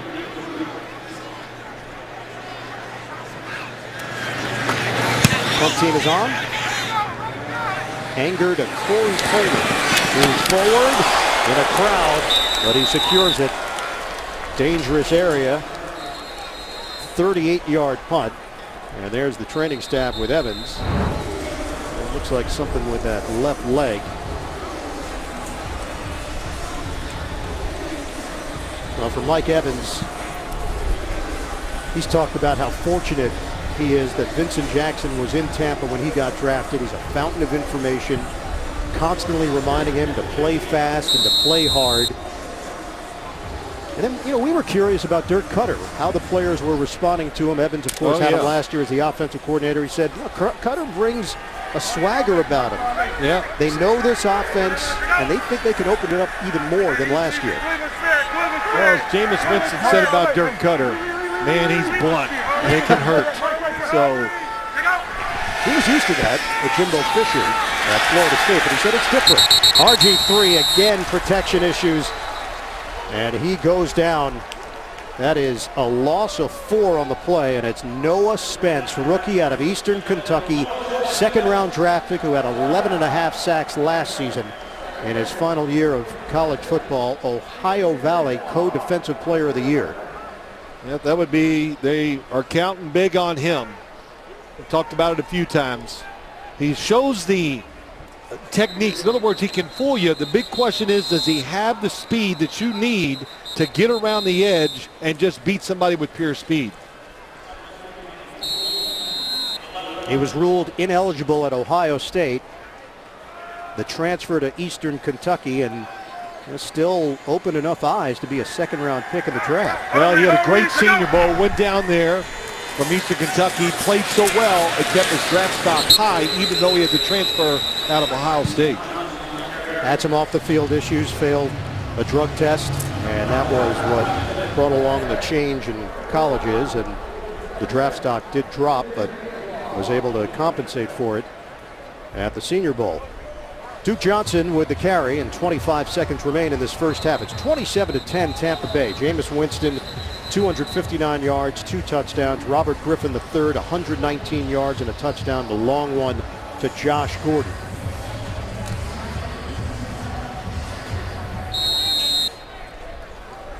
Line of scrimmage, just shy of the 19. Cameron Irving was a question mark for this game. He's dealing with a sprained ankle. Johnson getting the call once again. Clock is winding down. We're down to 17 seconds left in this first half. And it's 4th down. Browns aren't going to run a play here. RG3 is not huddling up his team. Great tackle by Spence on that last play. And the Buccaneers will hit the locker room with a 27-10 advantage over the Cleveland Browns. Tampa Bay, a team that has finished in last place in the NFC South for 5 straight years, but a lot of positive vibes around this Buccaneers franchise getting ready for 2016. Let's go downstairs. Evan Washburn with Hugh Jackson. Well, Hugh, that big play to Gordon provides a bright spot, but of the things that didn't go your way in that first half, what was most concerning? 1 penalty is on offense, and 2, I didn't think we did a good job of finishing drives. You know, 3rd down has been a kind of Achilles heel. We had to get better in 3rd downs. What was going on in the protection of Robert? He took a bunch of big hits in that first half. Well, we didn't block him very well. At the end of the day, that's what it is. You know, we got to block better. Our guys got to strain a little bit more in protection. Would you like to see more from the starters in the second half, or are they done? I would, but I think they're done. We'll be fine. Thanks, Hugh. Thank you very much. All right, Evan, into the first half. Tampa Bay has got the 27-10 lead on the Cleveland Browns. We'll come back. Verizon Halftime Report is coming up after this message and a word from your local station. You're watching the NFL on CBS. Getting ready for the start of the 3rd quarter here in Tampa with the Buccaneers in front 27-10. Let's take a look at our first half highlight presented by DirecTV. Jameis Winston hooking up with Mike Evans on a big play downfield, the touchdown. And the Buccaneers are hoping that they're going to have a lot of highlights like that during the 2016 season. We start the second half here at Raymond James Stadium. And that ball booted through the back of the end zone by Aguayo. Browns will have it at the 25. Ian Eagle along with Phil Simms. So first half, we saw a lot of Tampa Bay this week, a lot of Cleveland in their joint practices. How about in the actual game? What are your impressions? What I saw in practice is what I saw here in the first half. You know, you look and you can tell Tampa Bay's the better team. They're ready. I'll tell you, I'd pay money to come watch them play. Really? They're fun to watch. That's saying a lot from you. Well, you saying I'm cheap? No, I'm not. You're saying you're cheap. I believe that's where you led it. We're going to have some new players, though, here in this second half because I think the coaches saw enough out of their first units. We know that the answer seems to be when coaches are asked about week 3 of the preseason, well, we're going to have the starters play into the third quarter. And the reality is they look at the circumstances and they make some adjustments. So Josh McCown is now in for Cleveland. And he gives it to Terrell Watson for no gain on the play. Let's send it downstairs. Check in with Evan Washburn. Evan? Well, and Dirk Cutter loved what he saw from his offense and saying Jameis Winston played why he is the #1 pick. A patchwork offensive line in front of him. Love the plays that he was able to make. Most important news, though, guys, was able to catch up with Mike Evans quickly as he came out onto the locker room. He's fine with that left foot. All right, Evan, appreciate it. 27-10, Tampa Bay has got the big lead. Cleveland has got some second unit guys in there with McCown throwing on second down. Sideline route, he hooks up with Taylor Gabriel, now in his 3rd year out of Abilene Christian. Well, Tampa Bay kept looks like most of the starters are still in this game. So get them a little more work. I think we talked to Gerald McCoy. He kind of talked about Mike Smith, the new defensive coordinator, Jay Hayes, the new defensive line coach. They want to be more creative and move much more up front. So the best way to get it, game practice. That's what they're doing now. Second unit offensive line for Cleveland. 3rd and 2. McCown on time. McCown hits Gabriel. So back-to-back plays to Taylor Gabriel, the Division II product. That one covers 17 yards and a new set of downs. Yep, Grimes on the coverage on the outside. Gabriel, Grimes knows he has help to the inside, gives a little window, and McCown, of course, a veteran, throws it right on time for the completion. And Phil, Grimes was down on the play. Back up on his feet. Will now take a slow walk over to the Tampa Bay sideline. You know, I know it's the second half and things change in preseason games, but this is kind of what I talked about when RG3 is in the game. I am to see more rhythm in the passing game and not just let's let him move or let's look for the big throw down the field. Breaking away, it's Gabriel. Let's go, Gabriel! So Taylor Gabriel has been the go-to guy for Josh McCown on 3 straight plays. That's 7 yards. So RG3's day is done. What do you take away from Robert Griffin III's performance? Well, you know, he did some nice stuff. I took away he's pretty tough because he took a lot of big hits. And that would be my major complaint about Cleveland in the first half. If he's your guy, you know, sometimes you got to sacrifice, especially in a preseason game. Don't worry about the outcome. Make sure he's still standing up when it's over. So for a preseason game, that's as many big hits as you'll see. But he hung in there, and it's a good lesson for him. You got to keep getting rid of the football fast. 3rd and 1, McCown trying to do it himself. And it appears to be enough. They needed to get to the 40. McCown got there. 14-year veteran Josh McCown. Yeah. Been around this league a long time. There was a stretch there where it looked like maybe he wasn't going to come back to the NFL. He played in the UFL in 2010. He was coaching high school football in North Carolina in 2011. Gets another opportunity. He's made the most of it. He was great at practice the other day. Some of these young receivers were running wrong routes. He's such a nice guy. He is. And he's yelling at him, come on, you know what to do. And he was just, was that your Josh McCown impression? I couldn't do it. I didn't think you were going to bust out the McCown impression. I'll save it for later. Terrell Watson. Still trying to get over the fact that we had our jackets on up here in the heat at halftime. That's true. You wanted to go no jackets. You wanted to just go shirt and tie. 4-yard pickup. Looks like it'll be Watson getting the majority of the carries in this second half. We saw Crowell. We saw Duke Johnson in the first half. Watson is out of Azusa Pacific, Division II. In his first year, he was on the Cincinnati practice squad.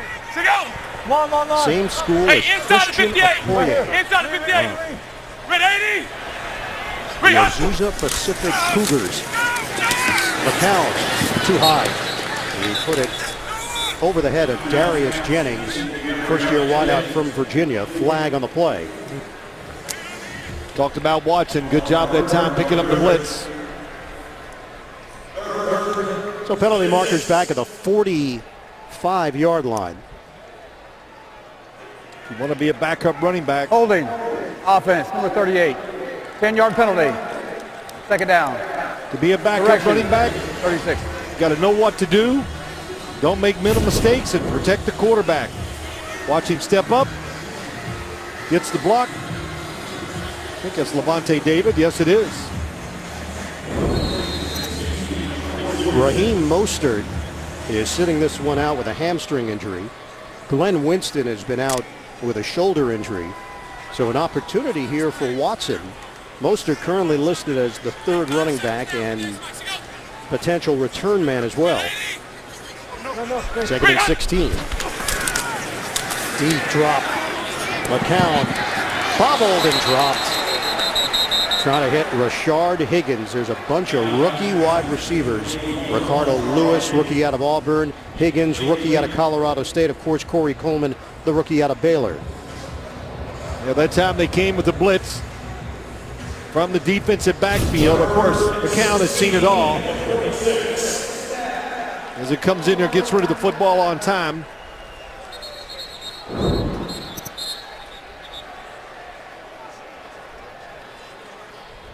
Questioning whether or not that was a catch. It did not appear anything close to a catch on the bobble. Buccaneers are... Correction. The ruling on the field is an incomplete pass. Correct. Third down. We're all on the same page here.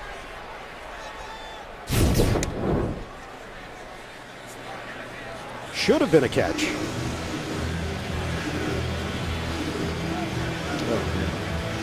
So for Higgins, who had the scouting report of having terrific hands, just lost his concentration for a moment, played in a pro-style offense at Colorado State. You got it. 96 catches, 1,750 yards, and 17 touchdowns in 2014. It is a pro-style offense. Jim McElwain, right?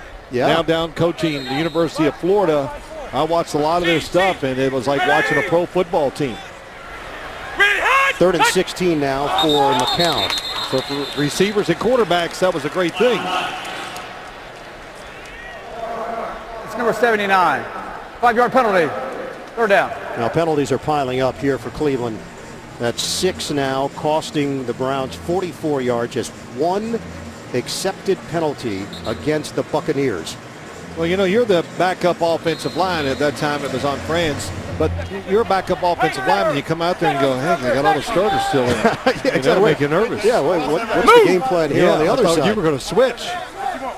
So now at 3rd and 21, Browns are moving in the wrong direction. Backup offenses have a very hard time against blitzes because they don't get to practice in these situations. Again, the rush. McCown holds onto it, takes a shot with a flag down. Quan Alexander, ranging linebacker, 4th-round draft pick last year. Holding. Offense number 79. That penalty is declined. 4th down. Yeah, they just took advantage of a backup offensive line, the starters for the Tampa Bay Bucs. And you talk about Quan Alexander. You know, he's another one. You said rangy, he's athletic. He ran like a 4.5 at the NFL Combine. They need him to. He missed way too many tackles last year as a rookie. But they need, when he gets a chance, he needs to make those impact plays for this defense. He was suspended the last 4 games of last season. The team happened to go 0-4. Not saying it was a cause and effect, but they missed him. He was a thumper last year in his rookie season. Lee punting. Reedy moves forward, and he brings it in at the 18, a 39-yard punt. 27-10. We're coming back to Tampa after these words. The Buccaneers in front in the rotating positions and no special teams. That's the future. Young guys like Jameis Winston, who grew up with football and baseball. Winston was coached by his dad way back when, and Dirk Cutter said he was coached well by his dad. Absolutely.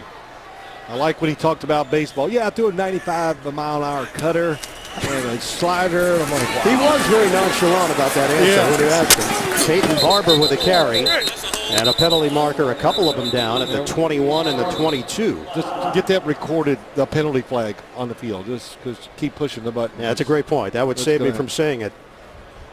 Yeah, this will be a hold against the Buccaneers. But Jameis Winston. Holding. Offense number 86. 10-yard penalty from the spot of the foul. First down. Dan Vitale called on the hold. Second team offensive line now in for the Buccaneers. All right, the numbers. Good numbers for both. And, you know, if you said if RG3 was going to, well, the sacks 5 times, I didn't look at that all the way through. Yeah, that's to read all the way down. But, you know, for what he did, Robert Griffin III made some plays, but Jameis Winston was outstanding. And I think we saw, and I see it in person for the first time that I've watched him throw at practice here in the game. He is awesome throwing the football. Mike Glennon is in. Glennon's ball pops up in the air and falls incomplete. He was lucky. There was pressure there. The ball was hit. Glennon, 6'6", and the pressure coming from a couple of angles. Jamie Meter, I think, was close there. It caused it. Couldn't really tell. And then Schobert, 53 outside, didn't cause the deflection, but was getting close to getting there. A rookie. Glennon's own teammate got pushed into him a bit, and it was Meter who was putting on the heat. And Schobert was in there as well, looping around on that move. Here's Barber. That spin move did not work on Tracy Howard. That was rookie against rookie. Barber out of Auburn, Howard out of Miami. It's 3rd and 18 now for Tampa Bay. We're down to 9:55 to play in the third quarter. Tell you what, watching, you know, it was great to watch them scrimmage for a day, to see them practice against each other. Tampa Bay also, you talked about Mike Glennon, just he's in the game. And listen, he is a solid, very good backup, to say the least. Could he start in this league? Glennon's incomplete, looking for Russell Shepard.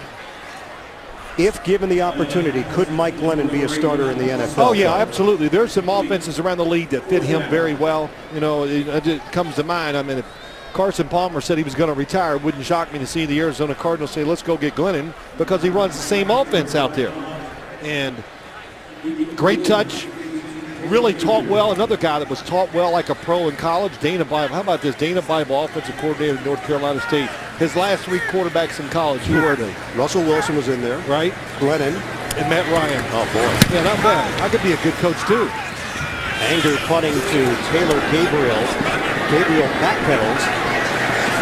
Looking to get towards the perimeter. 55-yard punt and a penalty marker down. And they keep coming. Kevon Cartwright on special teams. 4-yard return for Gabriel. During the return, illegal block in the back, number 38 of the return team. 10-yard penalty from the spot of the foul. First down. Timeout. That's Terrell Watson called on the penalty. 27-10. Tampa Bay the comfortable lead in the third. The NFL on CBS is sponsored by Geico. 15 minutes could save you 15% on car insurance. AT&T, mobilizing your world. And by Mercedes-Benz, the best or nothing.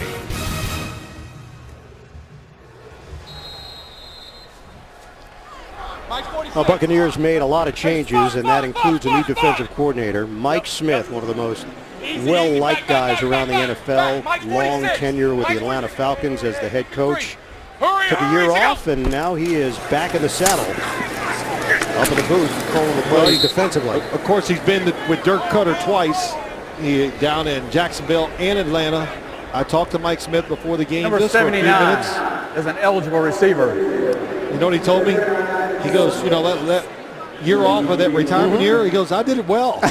He was good at it. It was good. So, but he looks refreshed, and I know he's excited to be back. And you can kind of see a difference in this Tampa Bay defense. A little more active. He's been around so long, a veteran defensive coach in the league. He's going to do a good job. Rajon Neal is the running back in his first year from Tennessee. They have 6 offensive linemen.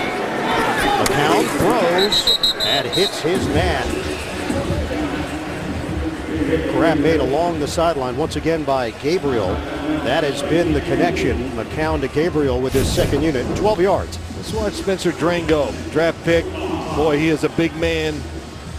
Good position. France was having such a hard time. They made a switch there, and that was a good start. Had a little help from the running back, but built some confidence. Get him going. Another rookie that they're hoping they can be a player for him this year. Phil, 14 draft picks, 14 for the Cleveland Browns as they are turning their roster over. Neal met by Alteron Werner, and it's going to be interesting to see how that shakes out in the secondary. Hargraves has made a lot of waves in training camp and the preseason, and it looks like he's going to unseat Alteron Werner for Cleveland Browns. They've got to assess their talent, evaluate, and make a lot of decisions as roster cutdowns are coming up. Yeah, a lot of decisions and a lot of coaching. A lot of teaching moments, that's for sure. Rosters will be trimmed to 75 by 4 o'clock on Tuesday. Connor Hamlet, practice squad member out of Oregon State, hit by Keith Tandy. It's a 9-yard pickup through the air. We counted down to the 7-minute mark of the third quarter. Well, you know, it'll be interesting to see how this goes with the Cleveland Browns. I'm interested. You know, everybody talks about, analytics, doing the numbers and that. Listen, the NFL started all this way before anybody thought about it. All the situations in football, what percentages, what do we need to work on? But the one thing is, when you're trying to take college players and apply it, the pro game is different. So we'll see how it works out as time goes by. McCown on 3rd and 5. It's broken up. Jonathan Banks drawing the assignment on Taylor Gabriel. And it's 4th down. Well, you mentioned it with the Browns. They have a new chief strategy officer. That's Paul DePotesta, if the name sounds familiar. He was a baseball guy and a very successful one. Right. They make a change at the GM spot. It's Sashi Brown, who was promoted to Executive VP of Football Operations. We asked Hugh Jackson about that working relationship. He said he's never seen better communication between front office and coaching staff. Everybody on the same page, egos put to the side. They don't agree on everything, but they have legitimate conversations, and they walk out of the room feeling as if everybody got their point out. Yes. 50-yard punt, a net of 30 coming back to the 20-yard line. Patience is the word. Tonight, the NFL on CBS is back with another primetime preseason matchup. The Titans take on the Raiders right here on CBS Sports. Spiro Ditas, Dan Fouts, and Tracy Wolfson will have the action for you tomorrow night on CBS. Storm Johnson gets the call, loses the football. It's free. And the Browns jump on it deep in Tampa Bay territory. Danny Shelton involved. Dominique Alexander coming away with the football. Number 54, Dominique Alexander. Boy, nice job. Shelton staying there, not chasing the football outside, gets in on the tackle, causes the fumble. Shelton was the number 12 pick in the 2015 draft. Yeah, he was a guy like a lot of rookies. When you're a defensive lineman, Bill Parcells told me this once. If you're an interior defensive lineman or quarterback, the 2 hardest spots to break in as a rookie, because there you are in defense, they're double teaming you, people are hitting you from everywhere. It's nothing like college. But the second half of the season, Shelton played very well. There's McCown, incomplete. Happy birthday to the tuner, by the way. That's right, 75. I wasn't going to say the number. Oh, well, I mean it as a compliment to say it. Yes, of course. I did. Yeah, okay. He's doing well. Good spirits. And I can probably guess where he's at. Tell me, Saratoga? Saratoga, that's right. Come on. You think he's got I wonder if he talks to the horses like he used to talk to me. Couple shekels? Yeah. Like yells at them in a bad way. 2nd and 10. Watson brought down after picking up 3 yards by Channing Ward, rookie out of Mississippi. So now it's 3rd and 7 for the Browns. Opportunity here to put points on the board, trying to punch it in. Under 6 minutes to go in the third. Well, Hugh Jackson is not only the head coach, but he's calling the plays. Dirk Cutter, not only the head coach of the Buccaneers, he's calling the plays. That's why they're head coaches, because they like what they've done with quarterbacks and their play calling ability. So they brought on Pep Hamilton as the associate head coach and working with the quarterbacks. McCown. End zone. Incomplete. Gabriel, the intended target, and it's 4th down. Well, it's just good defense that time. They were trying to throw the football to Higgins outside, but the defense was in perfect position. McCown does a good job finding Gabriel in the back of the end zone, but he's covered also. Now, Gabriel, not a big guy. He's 5'8", trying to go upstairs against Alteron Werner.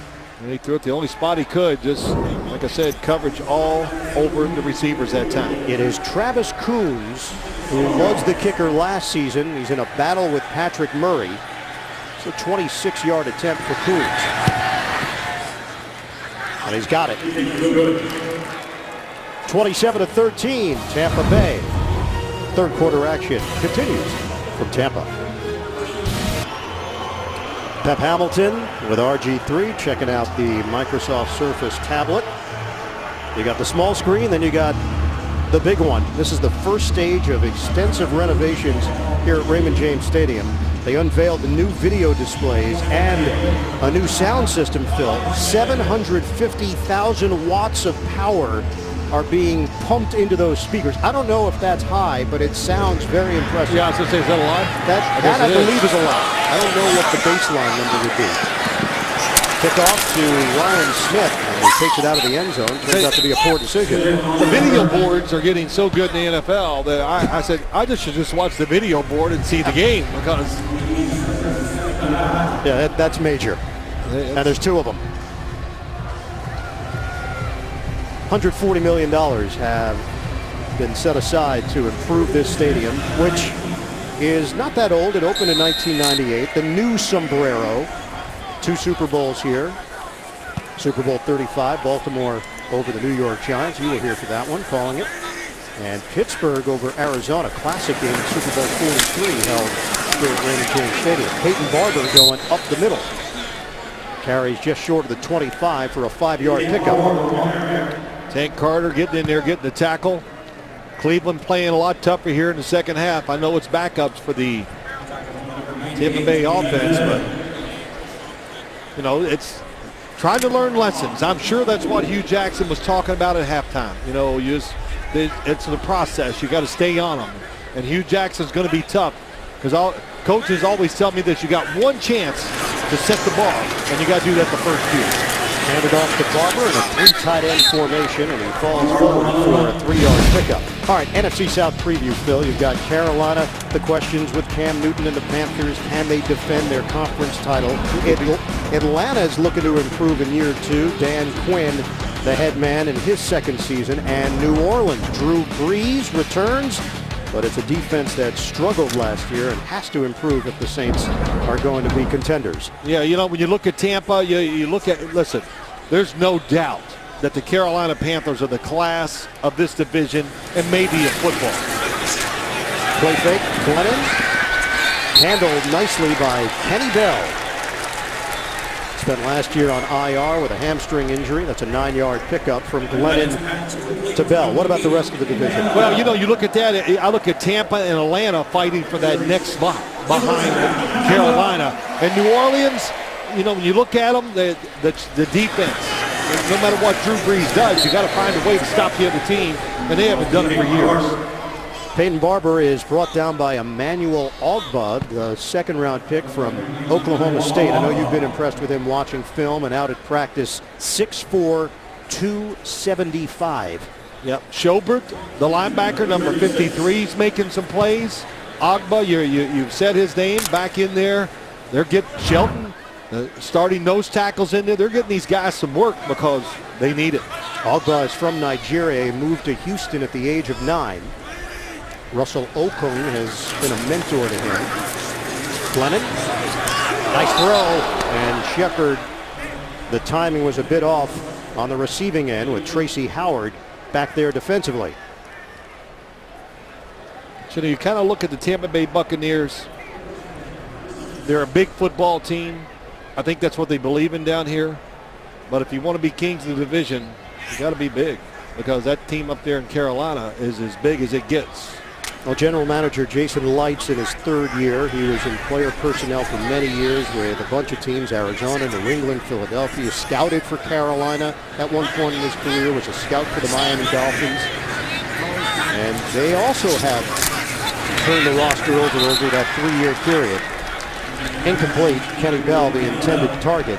Raheem Moore on the blitz. So it's 4th down, and Patterson on the coverage. Tampa Bay will punt it. This is the 40th season of Buccaneers football, an expansion team in 1976. You forget, for a year, they were in the AFC West. One season, and then they swapped with the Seattle Seahawks. Jacob Shum will punt it. David Gabriel the return man. Going back for it. Gabriel makes a move. Gabriel tough to bring down with a penalty marker on the play. A couple of them. 52-yard punt, a 10-yard return for Gabriel.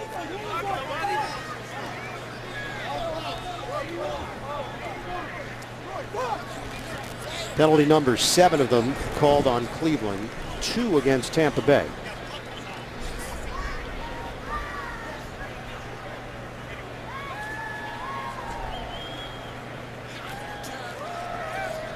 Well, Hugh Jackson, we mentioned calling the plays. Cleveland has had 5 different offensive coordinators over the last 6 years. So the continuity, lack thereof, at the coaching position, at the quarterback position. There's a reason why the Browns have had a losing record for 8 straight seasons.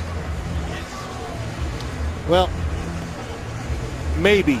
You know, you hope and they think that probably the best decision this new front office made is what? I'm catching you off guard here. Boy, is that rhetorical? Or you actually wanted an answer? I like to ask myself questions. So. I would say Hugh Jackson and there is committing no foul to for him. Unnecessary roughness during the kick. However, it was an illegal block in the back during the return. That penalty will be administered 10 yards from the spot of the foul. 1st down. Timeout. Not drafting a quarterback high to keep that quarterback controversy always going in Cleveland. I like that. We'll talk about that on the way back. Phil, if the Browns made the decision to draft a quarterback in the 1st round, high in the 1st round, what would that have done to this team? That's all we talk about. That's all you'd read about, hear about. It wouldn't be anything about the rest of the franchise. Haven't we heard that story? It seems like for about the last 15 years in Cleveland. So, I'm not saying RG3 is going to be the long-term answer, but you got to give him a chance. Rajon Neal gets the call. It's a long list of quarterbacks that have played for the Browns since they re-entered the league back in '99. Well, yeah, we've seen that list 1,000 times, and then we all know it. But Brian Hoyer's the quarterback. They're doing well. They're playing pretty good. But nobody cares. We want to see Johnny. Come on, when's he going to play? Well, we're trying to go to the playoffs. We want to see Manziel. I mean, years ago, back when Romeo Crennel's the head coach, they had a quarterback that went to the Pro Bowl, Derek Anderson, and by the way, he's still in the league. And what'd they do? They drafted Brady Quinn. Yeah. We got to see Brady Quinn. We need another quarterback. McCown throwing to Jennings. I think you wanted this list. You almost willed this list. Well, no, no, I didn't. But, no, I know you didn't. But here it is. But it's always out there. Anytime you get in these situations, the media and the fans, that's what they're going to gravitate to. That's it. I mean, come on, when you turn the TV on, who's going to be the starting quarterback at Denver? No matter what it is, we've had this conversation about Cleveland for so long. I'm sure Hugh Jackson thought he likes RG3. He's hoping it comes through where they can answer that question for a lot of years. McCown is incomplete with a flag thrown. Browns, by the way, will be on their 4th different starting quarterback to begin the season in the last 4 years when RG3 Illegal starts contact, the opener. number 38, defense, 5-yard penalty, automatic, first down. All right, let's go downstairs, check in with Evan Washburn. Evan? Hi, and thanks. Here with Mike Evans. And slow starts had been a part of the narrative, at least for the first 2 preseason games. Not the case, and you're a big reason why. What do you think was the difference? Just Coach Dirk put an emphasis on starting fast, and we wanted to start fast to get ready for the regular season. And, we executed, and Jameis played great that first drive. We documented our conversation yesterday about the weight loss and the way you approach this season. Again, it was on display. How much was that a part of what you were able to do?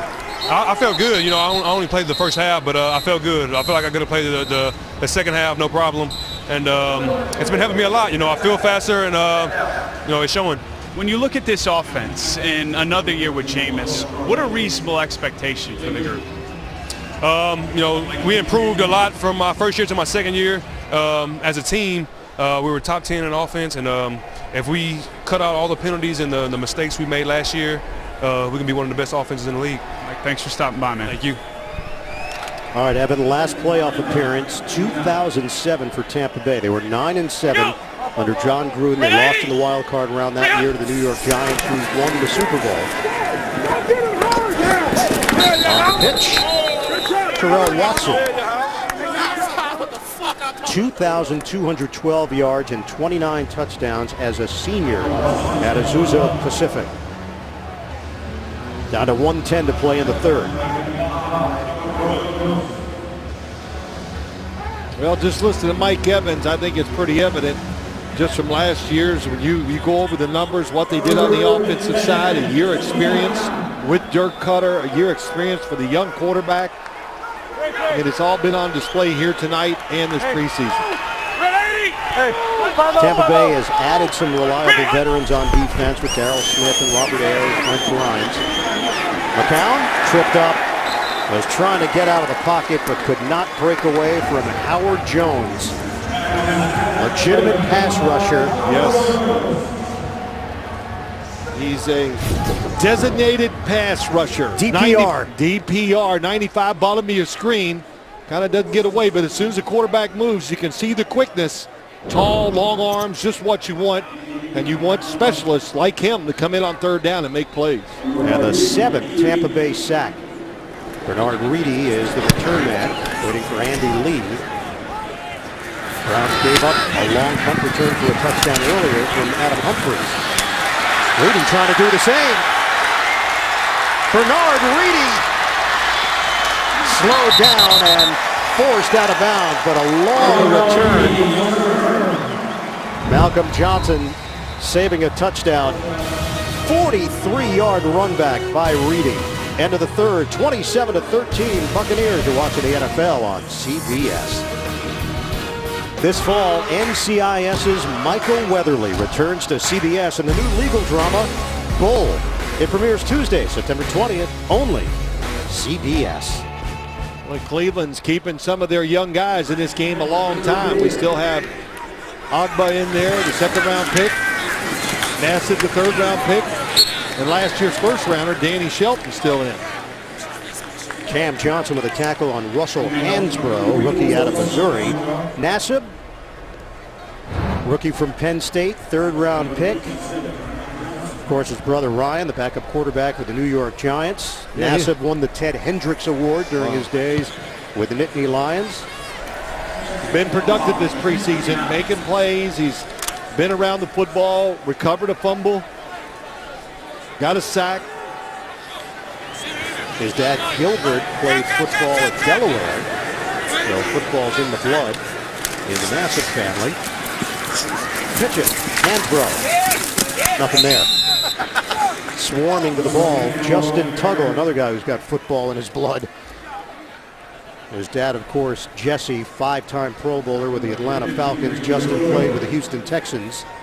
He was actually a quarterback at Boston College as a freshman before transferring to Kansas State, becoming a linebacker, and then making the NFL as a linebacker. I remember him going up to Boston College. I thought, wow, he came a long way, to go up north to play quarterback, and Well, it didn't quite work out the way he wanted, but it's working out pretty good here in the NFL. A little bit of a late bloomer at the linebacker position, but he's making a living out of it in this league. Timeout taken by Tampa Bay, facing a 3rd and 7. We're just underway in this 4th quarter. Buccaneers first teamers were strong.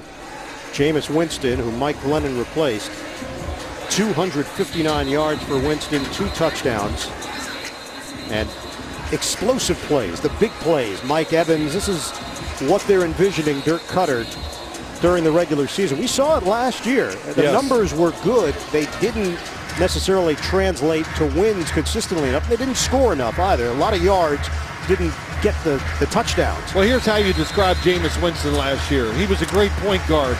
He was getting 15 assists a game, but he was turning it over 15 times. Now he's going to get the 15 assists, and he's going to turn it over 4 or 5 times is what they're hoping.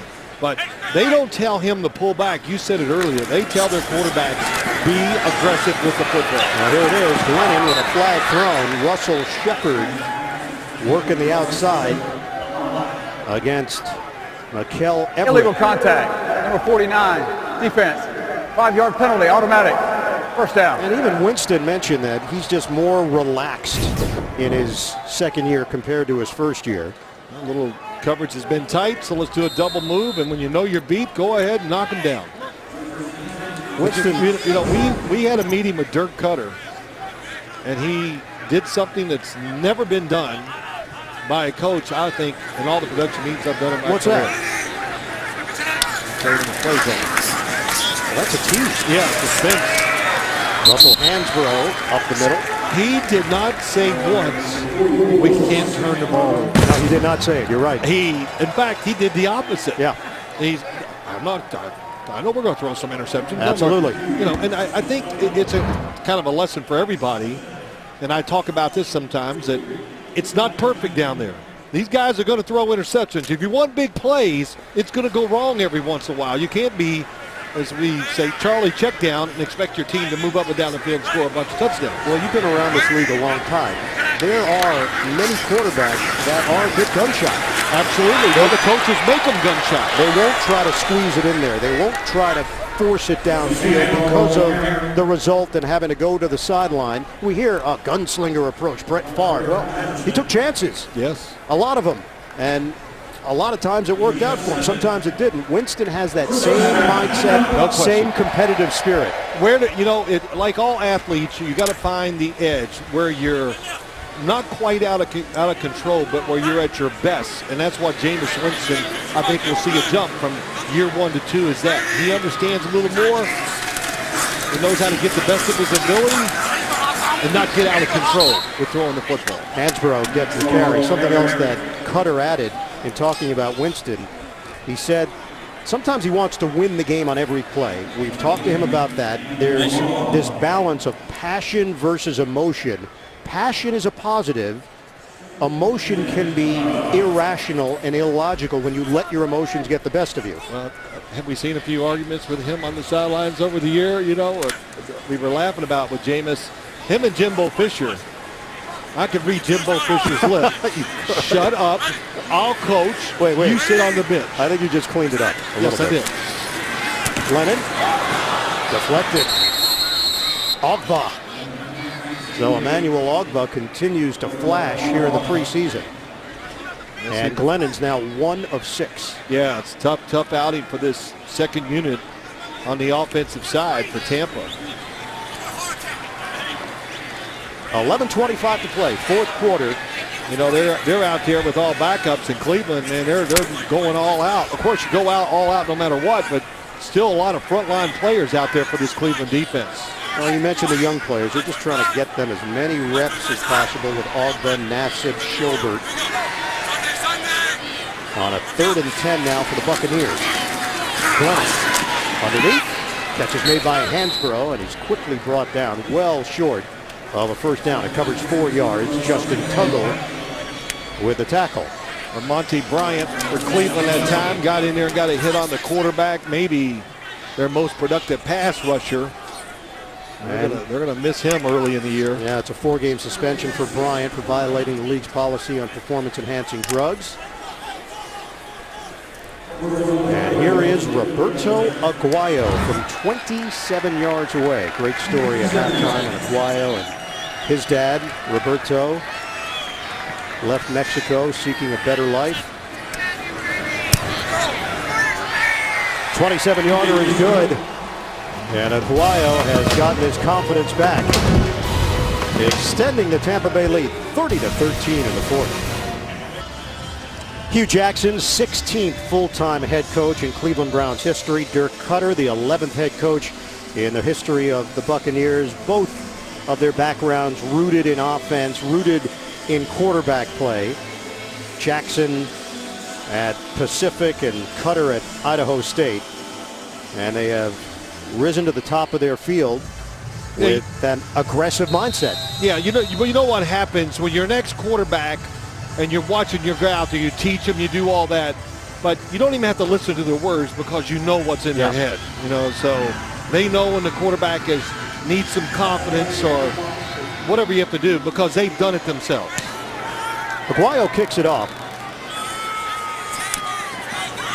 And Gaines will take a knee out to the 25-yard line. People affected by severe weather and other disasters need help now. To support those impacted by disasters like the floods in Louisiana, Indiana tornadoes, and countless other crises, text Red Cross to 90999 to give $10 to American Red Cross Disaster Relief. New quarterback for the Cleveland Browns. It is the rookie out of USC, third-round pick, Cody Kessler, 3-year starter for the Trojans. In his senior year, had 29 touchdowns, 7 interceptions, and 3,536 yards. Kessler thrown to the outside. It's Taylor Gabriel, who has been the standout on the second unit at the wide receiver position. All right, let's bust out the old photos. Dirk Cutter. Like it. Good position. Oh, there we go. Hugh Jackson could run the ball, ran it well as a quarterback at Pacific. 2,500 yards and 19 touchdowns for Jackson at Pacific. Cutter at Idaho State led them to a Division I AA championship as a senior. Kessler throwing out of the outside. Seth DeValve, rookie out of Princeton. All right, so you look around the league, other head coaches that played quarterback at some point in their life. You know what I always say, when the head coach like Gary Kubiak, his quarterback is going to run the offense that he knew and what he ran. I always said John Gruden and Sean Payton called, designed plays when John Gruden's the coach here, that he was playing the quarterback position. This is what he would want to do. He would live through the quarterback that way, and I tell you, it worked. And the same with Sean Payton. He is Drew Brees. He goes, well, if I can play, that's who I would be. Yeah. I mean, that's how they design the plays. That's how they teach them, and it shows on the field. But in all your years, that never happened for you. You never played for a guy that played the position. Well, Bill Parcells told me he played quarterback once. He was 2 for 7 with 1 interception. So when did that happen? I guess he was in high school. So he used to throw that in my face all the time. Let's get him on the list. 2 for 7. Still about 9 minutes to go in the fourth. Out of bounds, it's Jawan Edwards, first year out of Ball State, all-time leading rusher at that school. He's been on the practice squad with Atlanta, Jacksonville, and Miami. Brought down by Major Wright, the former Chicago Bear. 3rd and 9 now for the Browns. So the Browns did draft a quarterback. They just didn't draft one at number 2 overall. They drafted him in the 3rd round. That's right. A little different set of pressures for the number 2 overall pick, and a 3rd round pick who's currently 3 on the depth chart. Kessler enough for the first down as he hooks up with Taylor Gabriel. Nice throw there that time. Good timing. Hugh Jackson drafted Cody Kessler because and one of the things about him, a very accurate underneath thrower, but they drafted him down the road. The backup here, in Cleveland, McCown is old, so they wanted to get somebody else in there, see if they could develop him, and maybe down the road find a starter if they're looking for one. They have a fourth quarterback on the roster. It's Austin Davis. Yes. Now in his 5th year out of Southern Miss, and undrafted free agent in 2012. But you paid RG3, so if you paid him the money, you got to give him a chance, and you couldn't confuse the picture. They did not. 2-year, $15 million deal for RG3. Play fake, Kessler steps up, and Kessler is walloped at midfield by Courtney Brown. Yeah, Courtney Brown's another good outside guy that had a couple flashy plays in the first 2 preseason games. Good decision not to throw it by Cody Kessler. He was going to throw it down the middle. The guy was covered. Robert Griffin III played only the first half, and we don't expect the Browns starting offense to play in the 4th preseason game. Although you never know with you, Jackson. That's the general consensus around the NFL. They will wrap up the preseason at home against Chicago on Thursday night. Underneath route to Ed Egan, rookie from Northwestern State. It's a 5-yard gain. We're down to 6:52 to play. No, I think, to answer your question, I think Hugh Jackson, he's going to keep the key players out next week. The only time, and in this era we're in right now, the only coach I knew that's played his starters in the 4th preseason game was Jeff Fisher when he was Tennessee Titans. And nobody wanted to play him because he played all the starters. You're playing backups, and he just steamrolled you. I mean, they would just wipe you out. Timing route. Kessler. Knocked away. Darius Jennings had a beat on the ball, but Javian Elliott was up to the task for Tampa Bay. Yeah, it's a nice throw, but what happens is Jennings just plays his hands. He played it too quick. You got to keep him down and wait for the last second to go up there and catch it. He put him up there too fast. That's why the pass was defensed. It's 4th and 4 for Cleveland. Browns going for it, trailing 30-13, and preseason, why not? From the 45. Operating out of the gun is Kessler. Moving out of the pocket, but cannot break free. Another sack. Courtney Brown gets to the QB. That's 8 Tampa Bay sacks. The pressure from Devontae Lambert. When we come back, Evan Washburn will have a chat with RG3. Sponsored by Verizon. Join a better network because better matters. Bud Light. Raise one to right now. And by National Mortgage Lender Quicken Loans. Home by Refi Power.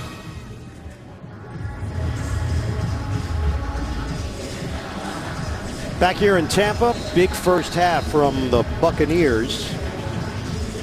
And it's carried over into the second half, 30-13. Tampa Bay in front. Final 6:14 of this 4th quarter. Ryan Griffin is in, the 3rd quarterback for the Bucs.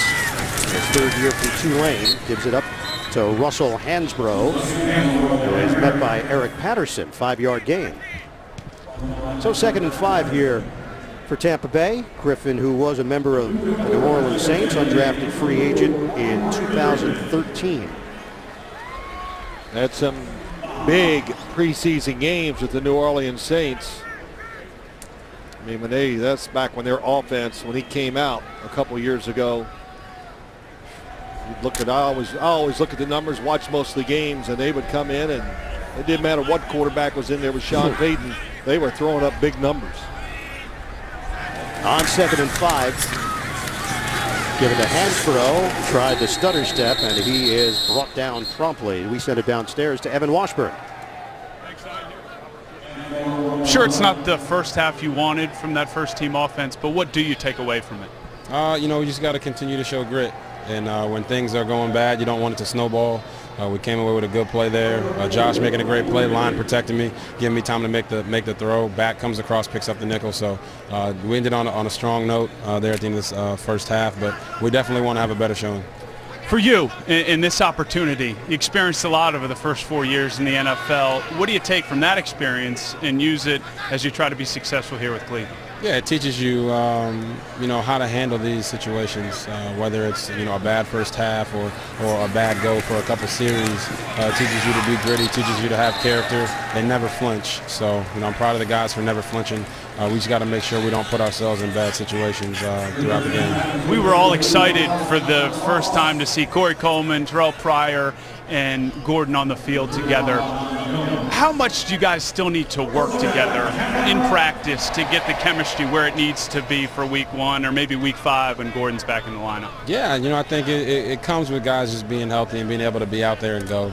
And that'll come, and we'll make sure we get everybody in the room together and talk about, ironing out our process to how we're going to prepare for the season.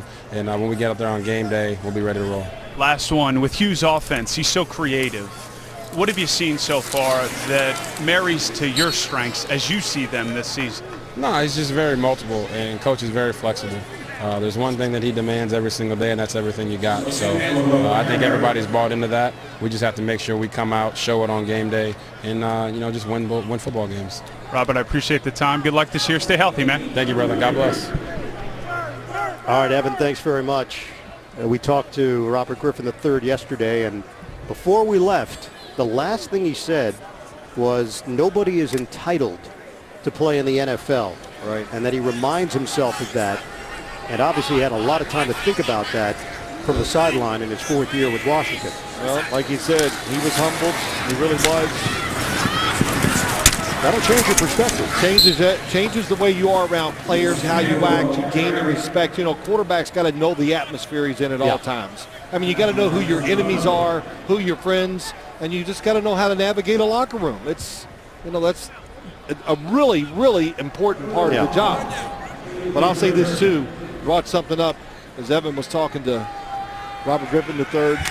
That first game of the year, I think back 2 years ago when the Cincinnati Bengals played the Baltimore Ravens and all those formations and all these plays. I'll never forget Ozzie Newsome, I seen him the following week, he goes, is that what's going to happen in the NFL? Is this what we're going to do? Ryan Griffin to the end zone. It's incomplete. He was looking for Andre Davis, practice squad member. So my message is be ready for anything week 1 from the Cleveland Browns. Because if you're going to surprise somebody, that's the week you can do it in this league. Well, that's part of the reason why you see things that are so vanilla in the preseason. Nobody's scheming, nobody's game planning. Yeah. You're working on some things, working through some things, but ultimately you're not showing your hand. Right. And Hugh Jackson's got a very deep repertoire. 2:22 to go in the 4th. It's 4th and 5 for the Buccaneers. And it will be enough for the first down. Freddie Martino, Division II out of North Greenville. And they'll move the chains. And that's going to carry us to the 2-minute warning here in the 4th. Tampa Bay, they have been in control throughout. They've got a 30-13 lead. We'll come back with a finish in Tampa right after this. I listen to your local broadcast always. You do. I do get texts during the games. And what really bothers me, you text me right back. I do. I'm a very fast returner. You are. I take pride in that. But you just texted me now. We're right next to each other. That's right.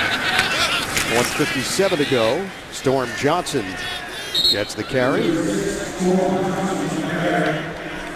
Well, Hugh Jackson, I was wondering if he would call timeouts here. He's going to let Tampa Bay go ahead here and run this clock out. Yeah, Cleveland's been in the heat for a week. I think they're ready. This they're was ready tough to get back. Yeah, this is tough. You practice against another team. You're on the road. You're in the hotels, and you're there. It's different, and it's hard, and it's mentally challenging. So this was a good learning experience for the Cleveland Browns, no doubt. 2 joint practices between the Buccaneers and the Browns leading up to this matchup. They played in the preseason last year as well.